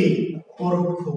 শিক্ষার্থী বন্ধুরা, উপমিত কর্মধারে যার তুলনা করা হয় যার সাথে, তো যার তুলনা করা হয় তাকে বলে প্রত্যক্ষ বা উপমেয়, আর যার সাথে করা হয় তাকে বলে পরোক্ষ বা উপমান। সিংহ পুরুষ, সিংহ পুরুষ, তাহলে এখানে তুলনা করা হয়েছে কার? তুলনা করা হয়েছে কার? পুরুষের। তাহলে পুরুষ হচ্ছে প্রত্যক্ষ উপমেয়। আর কার সাথে করা হয়েছে? সিংহের সাথে। তাহলে সিংহ হচ্ছে কি উপমান বা পরোক্ষ। যার তুলনা করা হয়, যার, সে হচ্ছে উপমেয়, আর যার সাথে করা হয় সে হচ্ছে কি উপমান। তো এই জিনিসটা যখন ব্যাস বাক্য করবেন তখন ন্যায় মাঝে না শেষে, এটা নির্ভর করবে যে আপনি উপমাটা, তুলনাটা ঠিক আছে কিনা। তাহলে কি বলবেন? এইভাবে বলবেন, মুখ চন্দ্রের ন্যায়, মুখ চন্দ্রের ন্যায়। অথবা বলা যাবে চন্দ্রের ন্যায় মুখ। ন্যায় মাঝে দিতে পারবেন, কেমনে? চন্দ্রের ন্যায় মুখ, চন্দ্রের ন্যায় মুখ, মুখকে তুলনা চন্দ্রের সাথে। অথবা বলতে পারবেন কি মুখ চন্দ্রের ন্যায়। মিনিংটা যদি ঠিক থাকে, তুলনাটা যদি ঠিক থাকে, তাহলে আপনি কি করতে পারবেন? দুই ভাবেই ন্যায় মাঝে বা শেষে দিয়ে। কিন্তু আপনি যদি বলেন যে কি, যদি বলেন যে চন্দ্র মুখের নেই, চন্দ্র মুখের নেই, তাও হবে না। কিংবা যদি বলেন মুখের নেই স্যার, তাও হবে না। তুলনাটা ঠিক রাখতে হবে। এটা দেখেন, সিংহ পুরুষ, ভালো করে খেয়াল করেন, যারা বোঝেন আরেকবার খেয়াল করেন। সিংহ পুরুষ, তাহলে তুলনা করা হয়েছে কার? পুরুষের, পুরুষের। তাহলে কি পুরুষ সিংহের নেই, পুরুষ সিংহের নেই, পুরুষ কার নেই? সিংহের নেই। তাহলে নেই পিছনে বলে না স্যার নেই মাঝে দেব, তাহলে বলবেন সিংহের ন্যায় পুরুষ, সিংহের ন্যায় পুরুষ। তাহলে উপমিত হলে ন্যায় মাঝে বা শেষে নির্ভর করবে আপনি কিভাবে সাজাচ্ছেন, অর্থটা যেন ঠিক থাকে, তুলনাটা ঠিক থাকে। আর উপমান হলে আপনার আর কোনো কাহিনী নেই, উপমান হলে ন্যায় অলওয়েজ মাঝে, উপমান হলে ন্যায় অলওয়েজ মাঝে, উপমিত হলে ন্যায় মাঝে বা শেষে দিবেন, কিন্তু আপনাকে অর্থটা, তুলনাটা ঠিক রাখতে হবে।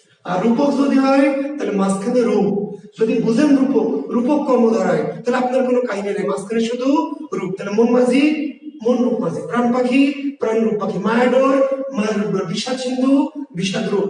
যদি বুঝেন রূপক তাহলে মাঝখানে শুধু রূপ, যদি বুঝেন উপমান তাহলে মাঝখানে শুধু ন্যায়, যদি বুঝেন উপমিত তাহলে ন্যায়টা মাঝে বা শেষে হতে পারবে, কিন্তু আপনাকে তুলনাটাকে কি ঠিক রাখতে হবে। তো থ্যাংক ইউ এই প্রশ্নটি করার জন্য, কারণ আমি এই ব্যাখ্যা ক্লাস দিলে আপনাদের সুবিধা হবে নিশ্চয়ই। জি থ্যাংক ইউ। ভালো প্রশ্ন করবেন, ভালো লাগবে উত্তর দেব, অগামগা প্রশ্ন করলে টাইম নষ্ট করবেন। জি থ্যাংক ইউ। অব্যয়ভাবে আমরা আছি, নিশ্চয়ই সংজ্ঞাটি আপনারা লিখেছেন।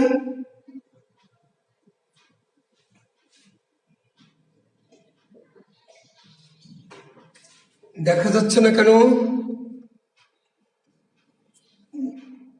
সারোয়ার জাহান দেখা যাচ্ছে না?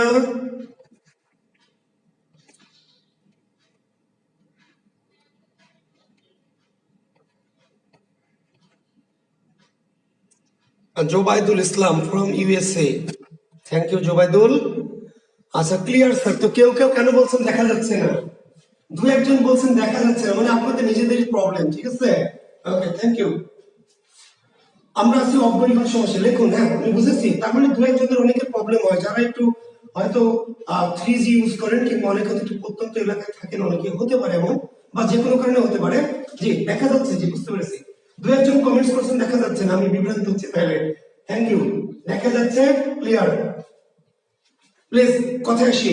তাহলে আমরা বলেছি যে সমাসে কি পূর্বপদে অব্যয় থাকে, যে সমাসের পূর্বপদে অব্যয় থাকে তাকে অব্যয়ভাব সমাস বলে। শিক্ষার্থী বন্ধুরা, যে সমাসের পূর্বপদে অব্যয় থাকে তাকে অব্যয়ভাব সমাস বলে। এখন দেখেন একটি অব্যয় হলো এবং, এবং একটি অব্যয়, কিন্তু একটা অব্যয়, সুতরাং একটা অব্যয়, নতুবা একটা অব্যয়, বরং একটা অব্যয়, ও একটা অব্যয়, আর একটা অব্যয়, এত অব্যয়।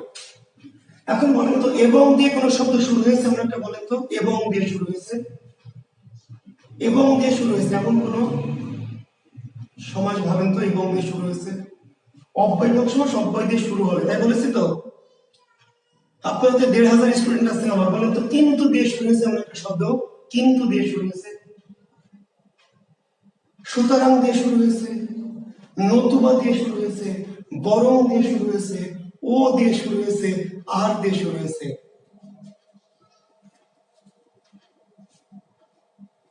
এমন কোন আছে? বলেন।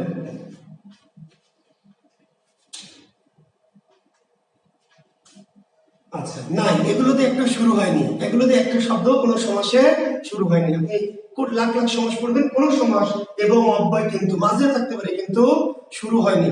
ওকে, এখন তাহলে আমরা অব্যয় ভাব যে বলছি অব্যয় দিয়ে শুরু হবে কেমনি, কি অব্যয় দিয়ে শুরু হবে? কয়েকটি নির্দিষ্ট অব্যয়, কয়েকটি কি স্পেসিফিক অব্যয়, কয়েকটি নির্দিষ্ট স্পেসিফিক অব্যয় দিয়ে শুরু হবে। অব্যয় কিন্তু অনেক আছে, শত শত আছে, সকল অব্যয় দিয়ে অব্যয়ভাব শুরু হয় না, অল্প কয়েকটা অব্যয় দিয়ে। কি কি অব্যয় লিখে নেন? অব্যয়গুলো হলো আ, তারপরে উপ, তারপরে অনু, তারপরে প্রতি, হর, ফি এবং যথা। শিক্ষার্থী বন্ধু অবশ্যই লিখে নেবেন আ, উপ, অনু, প্রতি, হর, ফি এবং যথা।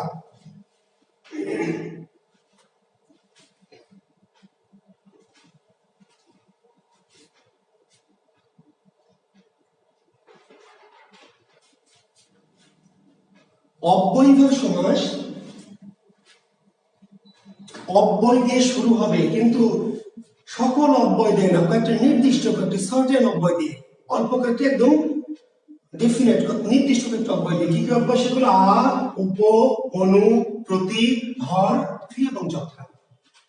তার মানে খুবই সিম্পল, খুবই সহজ কৌশল। যখন আপনি কোনো একটি সমাস দেখছেন শুরু হয়েছে কি দিয়ে, আ দিয়ে বা উপ দিয়ে বা অনু দিয়ে বা প্রতি দিয়ে, হর দিয়ে, ফি দিয়ে, যথা দিয়ে, তাহলে আপনি এগুলো তাকিয়ে, ওই যে বলেছি তাকাতাকি মেথড, গেজিং মেথড, ম্যাজিক্যাল তাকাবেন। পরীক্ষায় ধরেন, পরীক্ষায় শব্দ দিয়েছে যথা কি রীতি, পরীক্ষায় দিয়েছে যথা বিধি, পরীক্ষায় দিয়েছে যথা শিক্ষা, পরীক্ষায় দিয়েছে যথা শাস্ত্র, পরীক্ষায় দিয়েছে যথা সময়, পরীক্ষায় দিয়েছে যথা কি সাধ্য, পরীক্ষায় দিয়েছে যথা কি যথাশাস্ত্র শিক্ষা সময়, যথার্থ। তাহলে আপনি চেহারা তাহলে যথা দিয়ে শব্দ কি এগুলি না আরো আছে? যথা দিয়ে শব্দ কি এগুলি না আরো আছে? বলেন। আরো আছে। কত আছে আপনার জানার দরকার আছে না? কার জানার দরকার আছে? যেই বেটা প্রশ্ন করবে তার, আপনার টাইম নাই, আপনি বলবেন খালি দিয়ে দেখ। যথা দিয়ে যে আমি লিখলাম ৫টি ৭টি শব্দ, কিন্তু যথা দিয়ে কি আছে? এই যে সুবল জনদাস, সুবল বাবারে, উপসর্গ তো আছে স্যার, গড় উপসুবল জলদাস, উপসর্গ গুলো কি অব্যয় না বিশেষ্য না বিশেষণ না সর্বনাম? বল।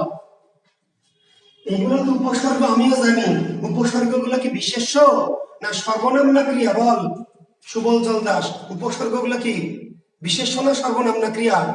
বাবারে উপসর্গগুলো তো একটু অব্যয়, উপসর্গগুলোও তো কি অব্যয়, অনুসর্গগুলোও কি অব্যয়, বুঝেছিস সুবল জল দাস?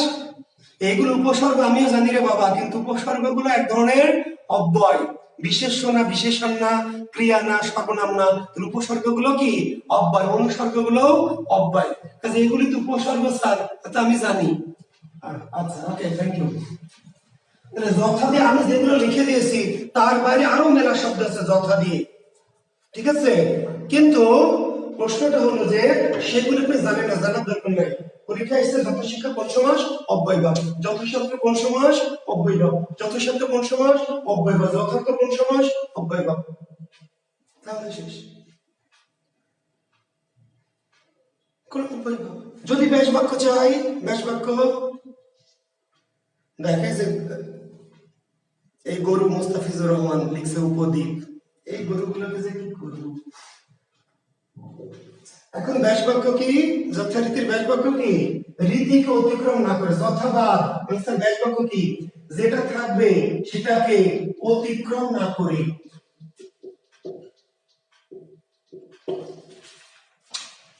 যথা দিয়ে শুরু হয়েছে, বুঝলাম অব্যয়, বুঝলাম কি অব্যয়, ঠিক আছে? কিন্তু ব্যাস বাক্যটা যদি চাই তাহলে আরো সহজ। ব্যাস বাক্য আপনাকে ওই যে ঘষা মারা মেথডে পড়ার দরকার নাই, বিধি অতিক্রম না করে, বিধি অতিক্রম না করে, যথা যথা শিক্ষা যথা শিক্ষা শিক্ষা প্রদান করার দরকার নাই। যা আছে পরপর যা আছে যথা কেটে দিয়ে যেটা আছে ওইটাকে অতিক্রম না করে শেষ।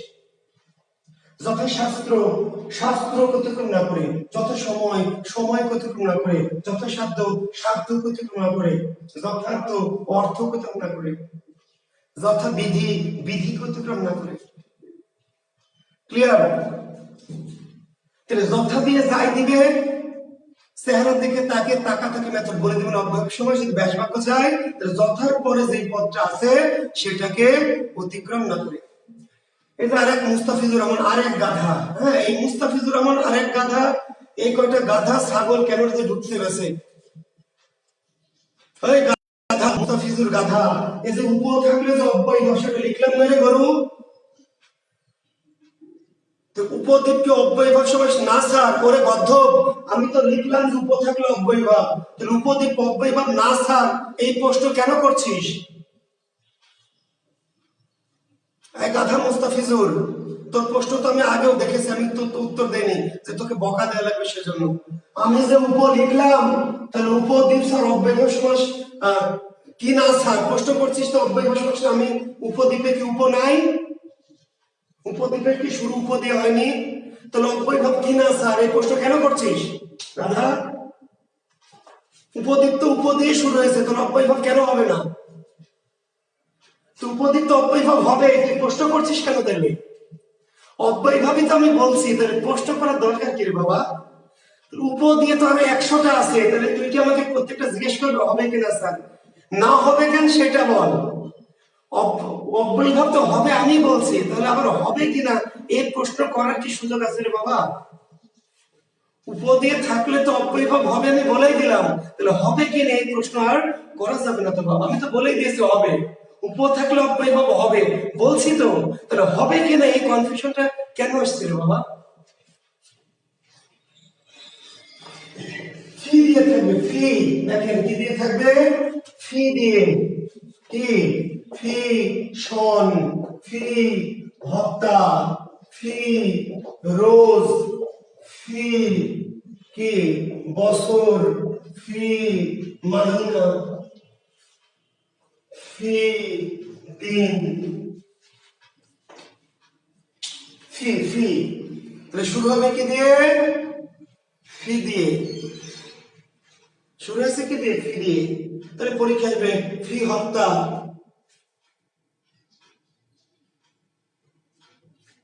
ফি সন, ফি হত্যা, ফি রোজ, ফি বছর, ফি মাহিনা, ফি দিন। তাহলে কোন সমাস? খুবই সিম্পল, কোন সমাস? অব্যয়ভাব। কোন সমাস? অব্যয়ভাব।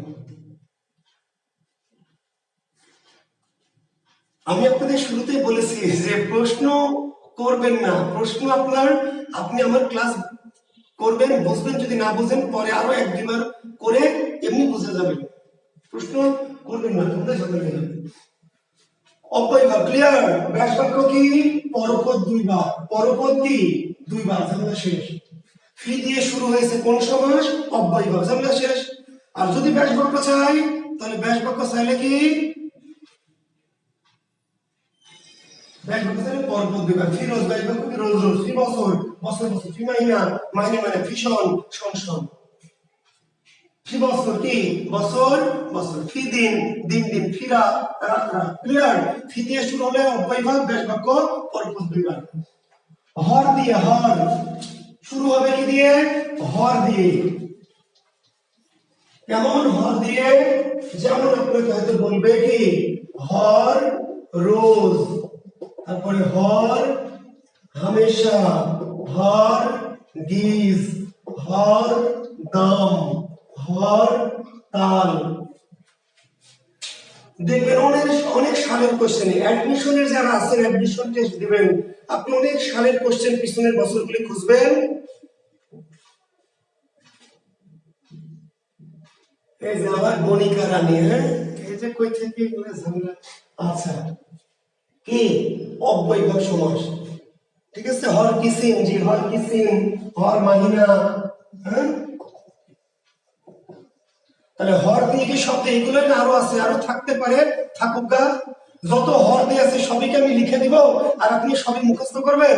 না, দরকার নাই। আমার কোনো শব্দ লেখারই দরকার নেই, মুখস্থ। আমি শুধু মনে রাখবো হর দিয়ে যদি শুরু হয় ঝামেলা শেষ। সেটা হর দম হোক, হর কিসিম হোক, হর হামেশা হোক, হর রোজ হোক, হর তাল হোক, যা খুশি তাই হোক, কোন সময় অব্যয়ভাব। ব্যাস বাক্য কি? রোজ রোজ, পরপদ দুইবার। ব্যাস বাক্য কি? পরপদ দুইবার। হর হামেশা, হামেশা হামেশা। হর গিজ, গিজ গিজ। হর দম, দম দম। তবে দু একটি বইয়ে দম দম না বলে বলা আছে কি দমে দমে। কেন? শব্দটি শুনতে যেতে শ্রুতি মুদ্রায় বিভক্তি লাগিয়ে দিয়েছে। পরপর দুইবার আসলে হরদম, দম দম হওয়ার কথা, কিন্তু দম দম শুনতে আমাদের কানে একটু শ্রুতি কটু লাগে, ফলে একটু বিভক্তি লাগিয়ে দিয়ে বলা হয়েছে কি দমে দমে। হরতাল, তালে তালে, তালে তালে। আর কোন বইয়ে দেওয়া তালের অভাব। তাহলে হরতালের ব্যাস বাক্য কি শিক্ষার্থী বন্ধুরা? হরতালের ব্যাস বাক্য দুই ভাবে হবে, তালে তালে করা যাবে, কিন্তু বেশিরভাগ বইয়ে হরতালের ব্যাস বাক্য দেওয়া আছে তালের কি অভাব, অভাব, তালের অভাব। তো তালের অভাবই হোক আর তালে তালে হোক, ঠিক আছে।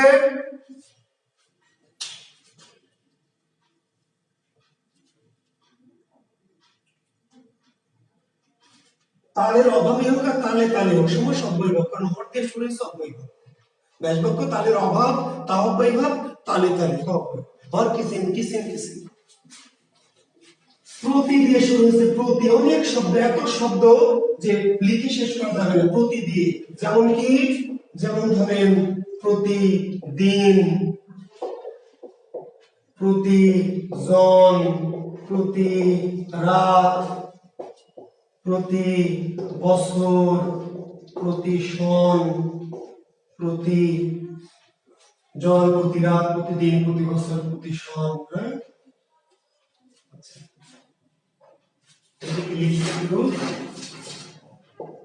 প্রতিবাদ, প্রতিকূল, প্রতিপক্ষ,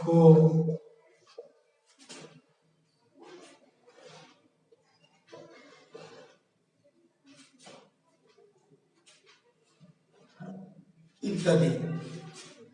তাহলে শুরু হয়েছে কি দিয়ে? প্রতি দিয়ে। প্রতি, প্রতিদিন, প্রতিজন, প্রতি রাত, প্রতিক্ষণ, প্রতি বছর, প্রতি সন, প্রতিবাদ, প্রতিকূল, প্রতিপক্ষ, প্রতিধ্বনি, প্রত্যুত্তর, অনেক শব্দ আছে প্রতি দিয়ে। তাহলে ব্যাস বাক্য কি? প্রতি ক্লাস। তাহলে ব্যাস বাক্য, তাহলে আমরা বুঝলাম অব্যয়ভাব। প্রতি দিয়ে শুরু হয়েছে মানে কি অব্যয়ভাব। ব্যাস বাক্য কি? ব্যাস বাক্য প্রতিদিন, দিন দিন, পরপর দুইবার। প্রতিদিন, দিন দিন। প্রতিজন, জন জন। তো জন জন না বলে ব্যাকরণ বলেছে জনে জনে। জি, এই যে প্রতিক্ষণ, অব্যয়ভাব সমাস, সমাসটা অব্যয়ভাব, কারণ প্রতি দিয়ে শুরু হয়েছে। ব্যাস বাক্য ক্ষণ ক্ষণ না বলে আমরা বলছি কি ক্ষণে ক্ষণে। কেন বলছে পরপর দুইবার, কিন্তু বিভক্তি লাগিয়েছে কেন? যেই শব্দটা শুনতে কি একটু শ্রুতি কপি শোনায়, বিভক্তি লাগিয়ে দিলে মধুর হয়। প্রতিশন, এটা হয় শনে শনে না, প্রতিশন কি শন শন, প্রতি বছর, বছর বছর, প্রতি রাত, রাত রাত, বা কোনো মেয়েদের রাতে রাতে। বিভক্তি লাগিয়ে শব্দটাকে শ্রুতি মধুর করা হলে একটু মোলায়েম করা হবে, বুঝতে পারলেন? পরপর দুইবার, কিন্তু কোনো কোনো ক্ষেত্রে একটু বিভক্তি লাগিয়ে মোলায়েম করছে। এখন এদিকে দেখেন প্রতিবাদ, তখন আবার বাদ বাদ না, প্রতিবাদ বাদ বাদ না, প্রতিবাদ কি লিখে নেন বিরুদ্ধবাদ, প্রতিবাদ কি বিরুদ্ধবাদ। একটু ব্যাস বাক্যগুলি আলাদা। সমাস কিন্তু অব্যয়ভাব, কারণ প্রতি আছে, প্রতি থাকলে সমাস অব্যয়ভাব, তাতে সন্দেহ নেই। ব্যাস বাক্য কোনো কোনো ক্ষেত্রে একটু আলাদা। কেন ব্যাস বাক্য আলাদা? ব্যাস বাক্য মানে হচ্ছে শব্দটার ব্যাখ্যা বিশ্লেষণ, অর্থ অনুযায়ী, অর্থ অনুযায়ী। সমাস নির্ণয় হলো চেহারা দেখে, কিন্তু ব্যাস বাক্য মানে শব্দটাকে কি বিশ্লেষণ, কিন্তু অর্থ অনুযায়ী। তাহলে প্রতিবাদ বিরুদ্ধবাদ, বিরুদ্ধবাদ। প্রতিকূল কি কুলের বিপরীত, কুলের কি বিপরীত, কুলের বিপরীত। প্রতিপক্ষ বিরুদ্ধ পক্ষ বা বিপরীত পক্ষ। প্রতিধ্বনি ধ্বনির অনুরূপ, ধ্বনির কি অনুরূপ। প্রতিকূল যে কুলের বিপরীত, আমি লিখে দিয়েছি, আপনার লিখতে হবে না, আমি তো লিখে দিচ্ছি। প্রতিবাদ বিরুদ্ধবাদ, প্রতিকূল কুলের বিপরীত, প্রতিপক্ষ বিরুদ্ধ পক্ষ, প্রতিধ্বনি ধ্বনির অনুরূপ। তো ব্যাস বাক্যের ক্ষেত্রে একটু কেন ডিফারেন্স হয়? ব্যাস বাক্য মানে শব্দটার বিশ্লেষণ, অর্থ অনুযায়ী, অর্থ অনুযায়ী, অর্থটা যদি পরিষ্কার হয় সে অনুযায়ী বিশ্লেষণ। কিন্তু সমাস নির্ণয় স্রেফ কি তাকাতাকি না, তো সমাস নির্ণয় তাকাবেন যে প্রতি আছে, তাহলে অব্যয়ভাব।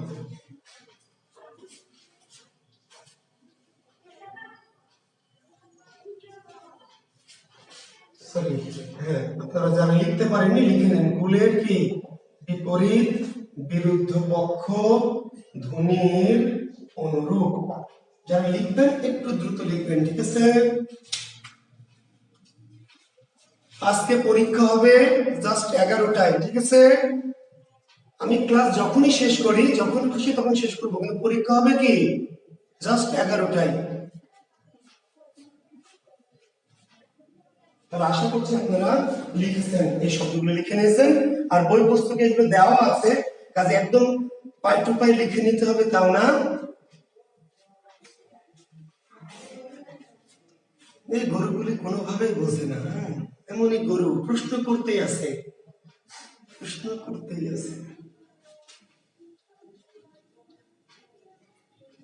প্রতিশোধ, শোধের বিপরীত। মহিনুদ্দিন, প্রতিশোধ শোধের কি বিপরীত, শোধের বিপরীত।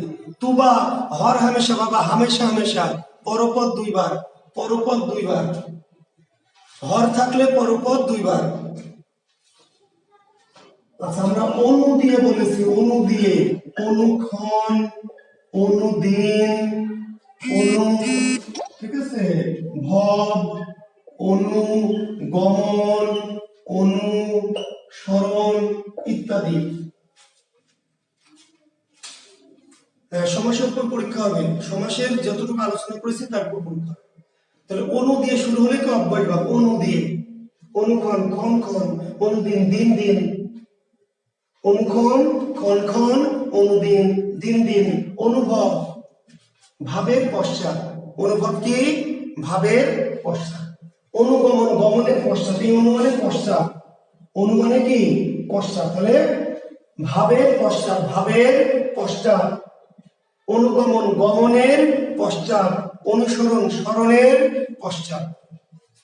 এই অনুশব্দের অর্থ কি পশ্চাৎ বা পেছনে। যদি অনু কখনো পরপদ দিতে হয় তাও হতে পারে, আবার কখনো কখনো পশ্চাৎ। তাহলে অনুক্ষণ, ক্ষণ ক্ষণ, অনুদিন, দিন দিন। কিন্তু অনুভব ভাবের পশ্চাৎ, অনুগমন গমনের পশ্চাৎ, অনুসরণ স্মরণের কি পশ্চাৎ। অনু দিয়ে থাকবে, তারপর কি দিয়ে বললাম উপ দিয়ে, উপ। অনেক শব্দ আছে, শত শত শব্দ আছে, শুরু হয়েছে কি দিয়ে উপ দিয়ে, এক দুইটা না, শত শত শব্দ যেগুলো শুরু হয়েছে উপ দিয়ে। আর আমি একটু অনুরোধ করেছি, যারা লিখতে গিয়ে হচ্ছে সব লেখা হচ্ছে না, পারছেন না, তাহলে পরে ক্লাসটা আবার দেখে দেখে একটু লিখবেন। এখন যতটুকু লেখা হলো তো লিখলেন, তাই না? যেটুকু মনে হলো যে লেখা ছাড়া পড়ে গেল, তাহলে এটা আবার পরে আরেকবার দেখবেন ক্লাসটা, ভিডিও তো থাকছেই, পরে দেখে লেখাগুলো আরেকবার একটু কি ফিনিশিংটা করে নেবেন, তাহলেই তো হলো। ঠিক আছে, ওকে। উপ দিয়ে কত শব্দ? শত শত শব্দ। উপবন, উপ শহর, উপ জেলা, উপ নেতা, উপ মন্ত্রী, উপ কি, উপবন, উপশহর, উপজেলা, উপনেতা, উপমন্ত্রী, উপদ্বীপ, আছে এরকম অনেক অনেক আছে। উপভাষা, উপবিধি, উপকূল, উপকণ্ঠ। লিখে কিন্তু শেষ করা যাবে না, লিখে শেষ করা যাবে না। এত শব্দ আছে উপ দিয়ে। তাহলে আমরা বলছি যখন উপ দিয়ে কোনো শব্দ শুরু হয়েছে, সেটা যাই হোক, উপবিধি হোক, তাই না, শহর হোক, উপভাষা হোক, উপকূল হোক, কি অব্যয় সমাস। উপ দিয়ে শুরু হলে অব্যয়। এখন ওই যে প্রথম দিন যে কথা বলছিলাম, গতদিন সমাসের ক্লাসে মনে আছে, বলেছিলাম যে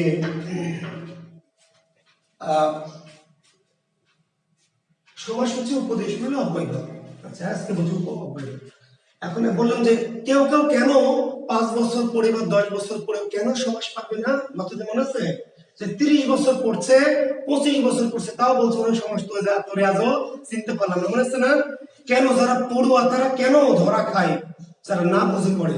বুঝায় আপনাকে, এই যে পড়েছে, মুখস্থ করেছে, উপবন, উপবন, অব্যয়, অব্যয়, উপজেলা, উপজেলা, জেলা, জেলা, জেলা সাথে জেলা অব্যয়, উপভাষা, উপভাষা, উপভাষা, ভাষা, ভাষা, ভাষা সাথে ভাষা, অব্যয়, অব্যয়, উপসর, উপসর। পরীক্ষা এগুলো আসেনি, যা পড়েছে একটা আসেনি। পরীক্ষা এসছে কি? পরীক্ষা এসছে উপপত্নী, পরীক্ষায় এসছে উপপত্নী। হ্যাঁ, এই শব্দটা এইবার ওই যে মুখস্থ করে মাল ওই সিট পটাং হয়ে গেছে। বলছে স্যার এই উপপত্নী কি স্যার? উপপত্নী কি স্যার? আমি তো স্যার এত পড়লাম, একটাও তো কমন পাইলাম না। উপপত্নী আবার কি জিনিস? আপনার কি বোঝার দরকার আছে উপপত্নী কি জিনিস? আপনাকে জিজ্ঞেস করেছে উপপত্নী মানে কি, উপপত্নী কি জিজ্ঞেস করেছে ভাই? আপনাকে জিজ্ঞেস করেছে উপপত্নী কোন সমাস? ওটা উপপত্নী যা খুশি তাই হোক গা, কোন সমাস আপনি উত্তর দেবেন অব্যয় ভাব। কেন? সামনে উপ আছে, উপপত্নী না দিয়ে পরীক্ষা যদি উপপেত্নী দেয়, তাহলে কি আপনার কোনো সমস্যা আছে? উপপত্নী দিক, উপপেত্নী দিক, উপশাকস্তনী দিক, উপডাইনি দিক, উপভূত দিক, যা খুশি দিক, শুরু হয়েছে আমার কি দিয়ে? উপ দিয়ে। আমার কমন পাওয়ার কোনো দরকার নাই, কমন পাওয়ার কোনো দরকার নাই। ক্লিয়ার? উপ দিয়ে শুরু হয়েছে, আপনার বলেছে কোন সমাস, আপনি বলবেন অব্যয় সমাস, ঝামেলা শেষ। ক্লিয়ার? হ্যাঁ। এখন উপ যেগুলো লিখে দিলাম ভাই, তার বাইরে আরো মেলা আছে, যে আপনারা কেউ কেউ লিখছেন উপসচিব, উপধৌকন, যা খুশি উপ দিয়ে আছে কিনা অব্যয় সমাস। আচ্ছা, ব্যাস বাক্য কি?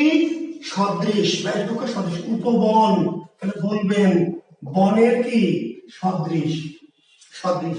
উপশহর, শহরের সদৃশ, জেলার সদৃশ, নেতার সদৃশ, মন্ত্রীর সদৃশ, দ্বীপের সদৃশ, পত্নীর সদৃশ, পেত্নীর সদৃশ, ভাষার সদৃশ, বিধির সদৃশ, কুলের সদৃশ, কণ্ঠের সদৃশ। না, এই দুটি সদৃশ না, দুটো মাল আছে সদৃশ। উপকূল বলবেন কুলের সমীপে, কুলের কি সমীপে। উপকণ্ঠ বলবেন কণ্ঠের সমীপে। উপ দিয়ে থাকলে ব্যাস বাক্য কি সদৃশ। কোন কোন ভাই সদৃশ না দিয়ে লেখা আছে অনুরূপ। ভাই সদৃশ না দিয়ে ব্যাস বাক্য আছে অনুরূপ। সদৃশ মানে কি? সদৃশ মানে অনুরূপ, অনুরূপ, মতো, মতো। বুঝতে পারলেন? উপজেলা জেলার সদৃশ, উপশহর শহরের সদৃশ, মন্ত্রীর সদৃশ, সদৃশ বা অনুরূপ, অনুরূপ মানে কি সদৃশ। তাহলে একজন বলছে স্যার উপপত্নী কি স্যার, একই যদি বুঝতে চান তাহলে ভিন্ন কথা। উপপত্নী প্রতিদিনই তো নিয়ে ঘোরেন, ওই যে কালকে যেই মাল নিয়ে ঘুরবেন উপপত্নী, পত্নীর সদৃশ, পত্নীর মতো, পত্নী না কিন্তু যার সাথে পত্নীর মতো আপনি আচরণ করেন সে হলো আপনার উপপত্নী। পত্নী না, পত্নীর কি মতো, মতো যার সাথে পত্নীর মতো আচরণ করা যায় আর কি, সে মালটার নাম হলো উপপত্নী। আগের যুগে রাজা বাদশাদের ছিল, আর এখনকার যুগের কি এই যে আপনাদের মতো রাজকুমারদের আছে, পত্নী বা বউ না কিন্তু বউয়ের মতো কি আচরণ করছে। ক্লিয়ার? উপপত্নী। আর উপকূল আর উপকণ্ঠ এই দুইটা হলো সমীপে, কি সমীপে, উপকূল কুলের সমীপে, উপকণ্ঠ কণ্ঠের সমীপে। আর এর বাইরে যত উপ আছে সব কি সদৃশ, যে সদৃশ অথবা অনুরূপ, অনুরূপ মানে কি সদৃশ।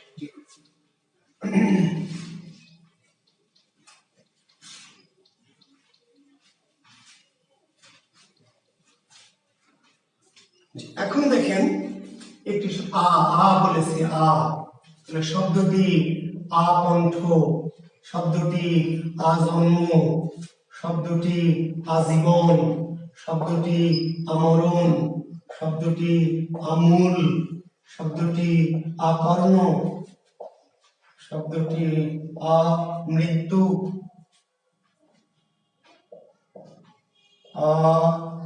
পাদ মস্তক, সমুদ্র হিমাচল, জানু লম্বিত,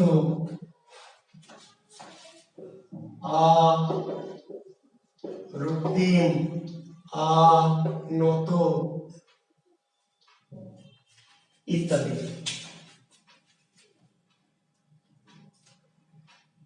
তাহলে আকণ্ঠ,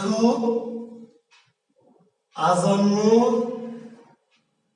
এখন সে তাহলে উপস্বামী হতে পারে ভাই, উপস্বামী হতে পারে, জি স্বামীর মতো, স্বামী না কিন্তু স্বামীর সদৃশ। জি, তাহলে আমরা আকণ্ঠ, আজীবন, আজন্ম, আমৃত্যু, আমরণ, আমূল, আকর্ণ কোন সমাস? তাহলে অব্যয়ভাব। কোন সমাস?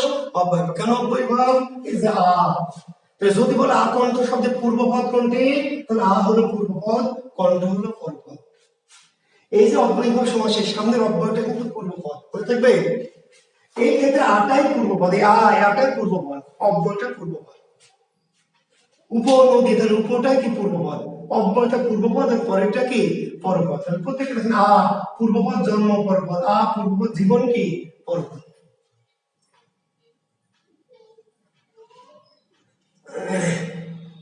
তাহলে আমরা কি করছি এখন? তাহলে এগুলো অব্যয়ভাব সমাস। ব্যাস বাক্য কি? ব্যাস বাক্য আকণ্ঠ, তাহলে আবার কি কণ্ঠ, কণ্ঠ পর্যন্ত। আকণ্ঠের ব্যাস বাক্য কি? কণ্ঠ, তাহলে আবার কণ্ঠ পর্যন্ত, মানে ইজিক্যাল টু কি পর্যন্ত, কেটে দিয়ে কি করবেন পরে লাগাবেন পর্যন্ত।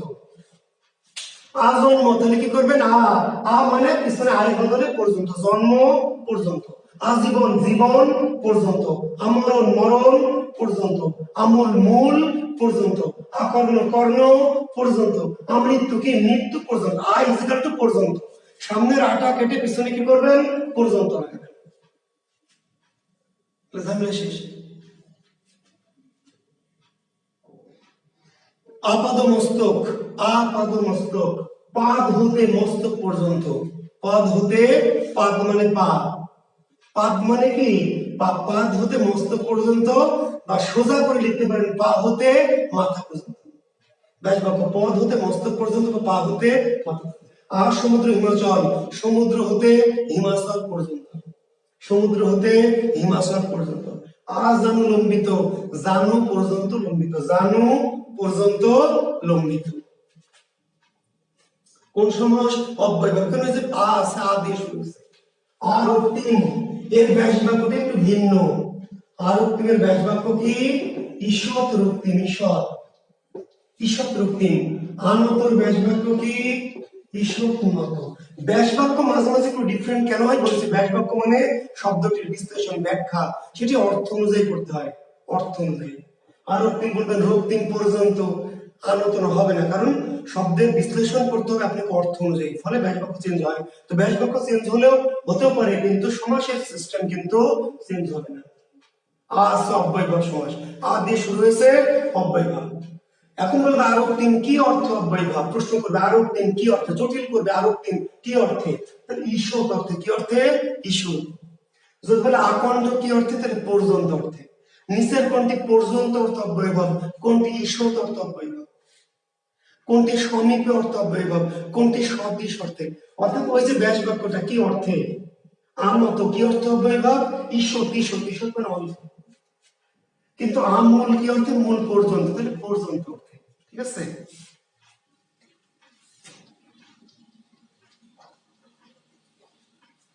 লেখেন পরপদে যদি টে থাকে, কি থাকে, টে, টে লেখেন পরপদে যদি টে থাকে তাহলে অব্যয়ভাব সমাস হবে।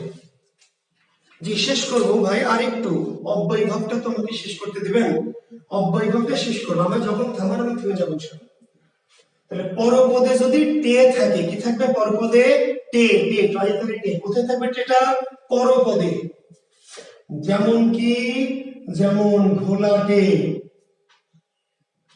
যেমন রোগাটে, যেমন তামাটে, যেমন লম্বাটে, যেমন পাতলাটে, যেমন পাগলাটে, যেমন খেপাটে, যেমন বখাটে।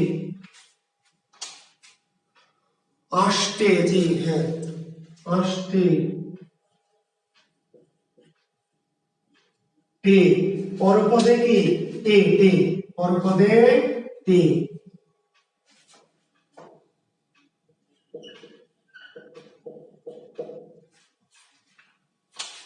তাহলে পরপদে যদি টে থাকে, পরপদে পিছনে, তাহলে অব্যয়ভাব সমাস হয়ে যায়। ঘোলাটে, তামাটে, রোগাটে, খেপাটে, বখাটে, পাগলাটে, পাতলাটে, মোটাটে, আষ্টে, কোন সমাস, অব্যয়ভাব। কেন ভাই অব্যয়ভাব, ওই যে পিছনে টে আছে, টে। ব্যাস বাক্য কি আরো সহজ, তে ইজিক্যাল টু কি ঈশ্বর, তে ইজিক্যাল টু ঈশ্বর, ঝামেলা শেষ। ঈষৎ ঘোলাটের ব্যাস বাক্য কি, ঈষৎ ঘোলা, ঈষৎ ঘোলা। রোগাটে কি, ঈষৎ রোগা, তামাটে কি, ঈষৎ তামা, লম্বাটে কি, ঈষৎ লম্বা। টে কেটে সামনে কি করবেন, ঈষৎ, ঈষৎ, ঈষৎ মানে অল্প। তাহলে যদি আপনাকে প্রশ্ন করে নিচের কোনটি ঈষৎ অর্থ অব্যয়ভাব, ঈষৎ অর্থে, তাহলে এই যে আনত ঈষৎ অর্থে, আরোক্তি ঈষৎ অর্থে, এবং তে যত আছে সব ঈষৎ অর্থে, বুঝতে পারলেন। এই যে লম্বাটে, পাতলাটে, খেপাটে, বলে কি অর্থ অব্যয়ভাব, ঈষৎ, ঈষৎ, ঈষৎ মানে অল্প। ব্যাস বাক্য মুখস্থ করবেন, পাগলাটে, পাগলাটে, পাগলাটে, ঈষৎ, ঈষৎ পাগলা না। টে মানে কি সামনে শুধু ঈষৎ, টে কেটে টে বাদ দিয়ে সামনে ঈষৎ। পাতলাটে, ঈষৎ পাতলা, পাগলাটে, ঈষৎ পাগলা, খেপাটে, ঈষৎ খেপা, ঝগড়াটে, ঈষৎ ঝগড়া, বখাটে, ঈষৎ বখা, আষ্টে, ঈষৎ আমিষ, ঈষৎ আমিষ, আষ্টে ঈষৎ কি আমিষ, ঈষৎ আমিষ। বা কোনো বই লেখা আছে ঈষৎ আমিষ গন্ধ যায়, ঈষৎ আমিষ, এটাই হলো আসলে আষ্টের ব্যাস বাক্য। কোনো বই লেখা আছে ঈষৎ আমিষ গন্ধ যায়, আষ্টে। জি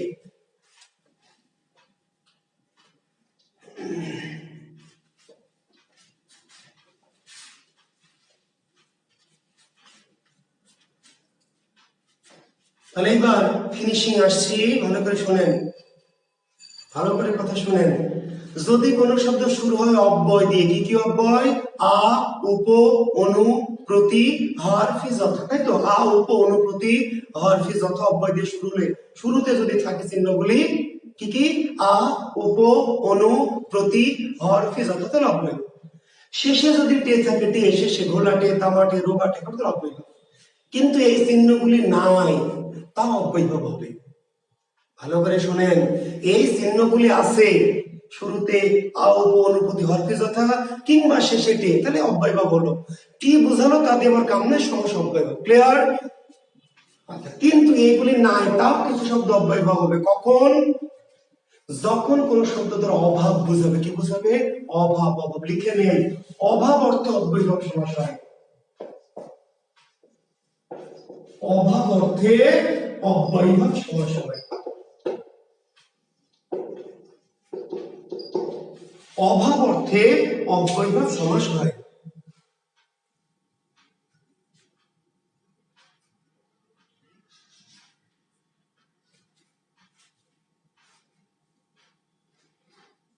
অভাব অর্থে অব্যয়ভাব সমাস, বুঝতে পারলেন? অভাব অর্থে, অভাব অর্থ মানে কি?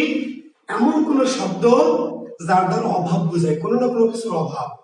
আমি আবার বলছি, ওই চিহ্নগুলি থাকলে অভাব বোঝানোর দরকার নাই। ওই চিহ্নগুলি থাকলে যা খুশি তাই বোঝাবো অব্যয়ভাব সমাস, ওই চিহ্নগুলি সিম্বলগুলি যদি থাকে। আর ওই চিহ্নগুলি বা সিম্বলগুলি নাই, তারপরেও কোনো কোনো শব্দ অব্যয়ভাব হতে পারবে, ওর বাইরে। কোন ক্ষেত্রে? যদি কোনো শব্দ যার দ্বারা কি অভাব বোঝানো হবে। এখন কোন কোন গরু, গাধা, ছাগল, ভেড়া এই দেশে আছে, মেলাক্ষণ থেকে কমেন্ট করতেছে, স্যার ওই যে নিরামিষ স্যার, ওই যে স্যার হাভাতে স্যার, ওই যে স্যার দুর্ভিক্ষ স্যার। ওরে গরু, আমাকে তো সমাজটা শেষ করতে দিবি। এই কিছু কিছু গরু আছে, আগেই ফাল করে, আগেই খালি কি ফাল করে, আমাকে জায়গা মতো যাইতে দিবে না, আগেই খালি টানে, খালি কি টানে, খালি টানে। আমি তো বলেছি রে বাবা, আমাকে তো আমার লাইন মতো শেষ পর্যন্ত যাইতে দিবে। হ্যাঁ, আমি থাকলাম শুরুতেই, ওরা খালি কমেন্ট করেছে নিরামিষ স্যার, নিরামিষ বাদ গেল স্যার, স্যার হাভাত বাদ গেল স্যার, স্যার ওই যে ইয়ে বাদ গেল স্যার গাদা। আমার ক্লাসের পরে দুনিয়ার কোনো কিছু বাদ থাকবে না। অব্যয়ভাব তো ছোট বাচ্চা সমাস, অব্যয়ভাব তো একটা বাচ্চা। আমি যখন সমাজ পড়ানো শেষ করব, তো গোটা দুনিয়ার কোনো সমাস কি বাদ থাকবে না। আমাকে তো শেষ করতে দিবি, শেষ করতে দিবি না আমাকে কথা। তাহলে এই যে নিরামিষ, বাবা নিরামিষ, তাহলে এখানে আ উপ অনু প্রতি হর কি যথা কিচ্ছু নাই, তারপর অব্যয়ভাব। কেন অব্যয়ভাব বাবা? নিরামিষ ছাড়া কোনো কিছুর অভাব বোঝায়, আমিষের কি অভাব, অভাব। নিরামিষের শব্দটা দ্বারা কোনো না কোনো কিছুর অভাব বোঝায়। গড় মিল, বুঝলেন? এখন এই গড় মিলে যদি আপনি খোঁজেন যে স্যার আ উপ অনু প্রতি হর কি যথা তো নাই, পিছনেও কে নাই, নাই তো নাই, তারপর অব্যয়ভাব হবে। কেন হবে? গড় মিল মানে মিলের কি অভাব। আভাত মানে কি ভাতের অভাব, অভাব, অভাব, অভাব, অভাব। বুঝতে পারলেন? হা ঘর মানে ঘরের কি অভাব। দুর্ভিক্ষ, দুর্ভিক্ষ বাবা, তাহলে দুর্ভিক্ষ দ্বারা কি সমৃদ্ধি বোঝায়, বড়লোকি বোঝায়? দুর্ভিক্ষ দ্বারা কি বোঝায়? ভিক্ষার কি অভাব। তাহলে এমন একটি শব্দ যার দ্বারা কোনো না কোনো কিছুর অভাব বোঝানো হয়েছে। যদি কোনো না কিছুর অভাব বোঝায় কোনো শব্দ দ্বারা, সেখানে চিহ্ন যা খুশি তাই থাক, অভাব বোঝালেই কি, অভাব বোঝালেই অব্যয়ভাব সমাস। ক্লিয়ার? আর একটি এক স্পেশাল শব্দ আছে, এক স্পেশাল, এক স্পেশাল, একদমই ব্যতিক্রম, একদমই স্পেশাল। এই শব্দটা লিখে নেবেন। শব্দটা কি? উদ্বেগ, উদ্বেগ লেখেন। বেলাকে অতিক্রান্ত। বেকার, যে কারের অভাব, হ্যাঁ, তাহলে বেকার কারের অভাব, বেকার তারের অভাব, অভাব বোঝালে কি অব্যয়ভাব। যে শব্দ দ্বারা কোনো না কোনো অভাব বোঝাবে, তো অব্যয়ভাব। একটি বিশেষ শব্দ আলাদা করে লিখবেন যার সাথে কোনো কৌশলের মিল নাই, কোনো সিস্টেমের মিল। এমন তো থাকতেই পারে, এমন তো বেয়ারা বেয়াদ্দ বা ভিআইপি থাকবেই, যাকে আমরা কোনো কৌশল দিয়ে, টেকনিক দিয়ে, যাকে আমরা কি নিন্দা করতে পারবো না। মানে কি উদ্বেল, বেলাকে অতিক্রান্ত, উদ্বেল বংশবাস অব্যয়ভাব। এখানে অভাবও নাই, আ উপ অনুপ্রতি হর কি যথা নয়, তারপরে কি অব্যয়ভাব। বেলাকে তো ইনশাআল্লাহ আমি অব্যয়ভাব শেষ করলাম। জি ইনশাআল্লাহ অব্যয়ভাব শেষ করেছি, তাহলে দ্বন্দ্ব শেষ করেছি, কর্মধারয় শেষ করেছি, অব্যয়ভাব শেষ করেছি। ক্লিয়ার? জি আচ্ছা, আগামী দিন আমরা আগামী সোমবারে কি করব? তৎপুরুষ বহুব্রীহি, তৎপুরুষ এবং কি বহুব্রীহি পড়াবো। আর তারপর আরো দুটি ছোট সমাস আছে, প্রাদি এবং নিত্য। ইনশাআল্লাহ চেষ্টা করব আগামী ক্লাসে সমাজটি শেষ করে দিতে। আজকে পরীক্ষা দিবেন। জোহান খান স্যার, বাংলা কোষ বইটি রাজশাহীর কোন কোন লাইব্রেরিতে পাওয়া যাবে? বাংলা কোষ বইটি রাজশাহীর সকল লাইব্রেরিতেই পাওয়া যাবে। জোহান খান, রাজশাহী শহরের সকল লাইব্রেরিতে বাংলা কোষ বইটি পাওয়া যাবে। তবে বাংলাদেশের অন্য কোনো জায়গায় এই বইটি আমি বাণিজ্যিকভাবে দেইনি। আপনারা যারা চান আমি নাম্বার দিয়েছি, আপনারা ওই নাম্বারে যোগাযোগ করে নিতে পারবেন। দ্বৈপায়ন দ্বীপজগ কি? অয়ন, দ্বৈপায়ন, হ্যাঁ দ্বীপজগ অয়ন, সন্ধি অয়ন, অয়ন, জি দ্বীপজগ অয়ন। ধন্যবাদ, ভালো থাকবেন সবাই। জি, সবার জীবনে বসন্ত নেমে আসুক, ঠিক আছে? ফলহীন ফুলহীন আর যেন না থাকতে হয় আপনাদের। এই বসন্ত দিয়েই যেন আপনাদের জীবনের কি নতুন বসন্ত, নতুন দিন শুরু হয়। শুধু ভালোবাসাবাসি মাখামাখি না, জীবন যেন নতুন দিকে যায়, জীবনের মোড়টা যেন নতুন দিকে ঘুরে, জীবনটা যেন ফলপ্রসূ হয়, ফুলে ফলে আপনার জীবন সুশোভিত হোক, এই প্রত্যাশা রেখে অগ্রিম বসন্তের শুভেচ্ছা জানিয়ে আমার ক্লাস আজকের মতো শেষ করছি। আপনারা ভালো থাকবেন, সুস্থ থাকবেন, সুন্দর থাকবেন, পড়াশোনার সঙ্গে থাকবেন, লেখাপড়ার সঙ্গে থাকবেন, লেখাপড়া করবেন। শিক্ষাই আপনাকে কি আলোকিত করবে, আপনার জীবনে বসন্ত নিয়ে আসবে। শিক্ষা ছাড়া অন্য কিছু কিন্তু আপনার জীবনে বসন্ত আনবে না। কাজে শিক্ষার সঙ্গে থাকেন, আমাদের সঙ্গে থাকেন, ভালো থাকবেন। শুভরাত্রি, আল্লাহ হাফেজ।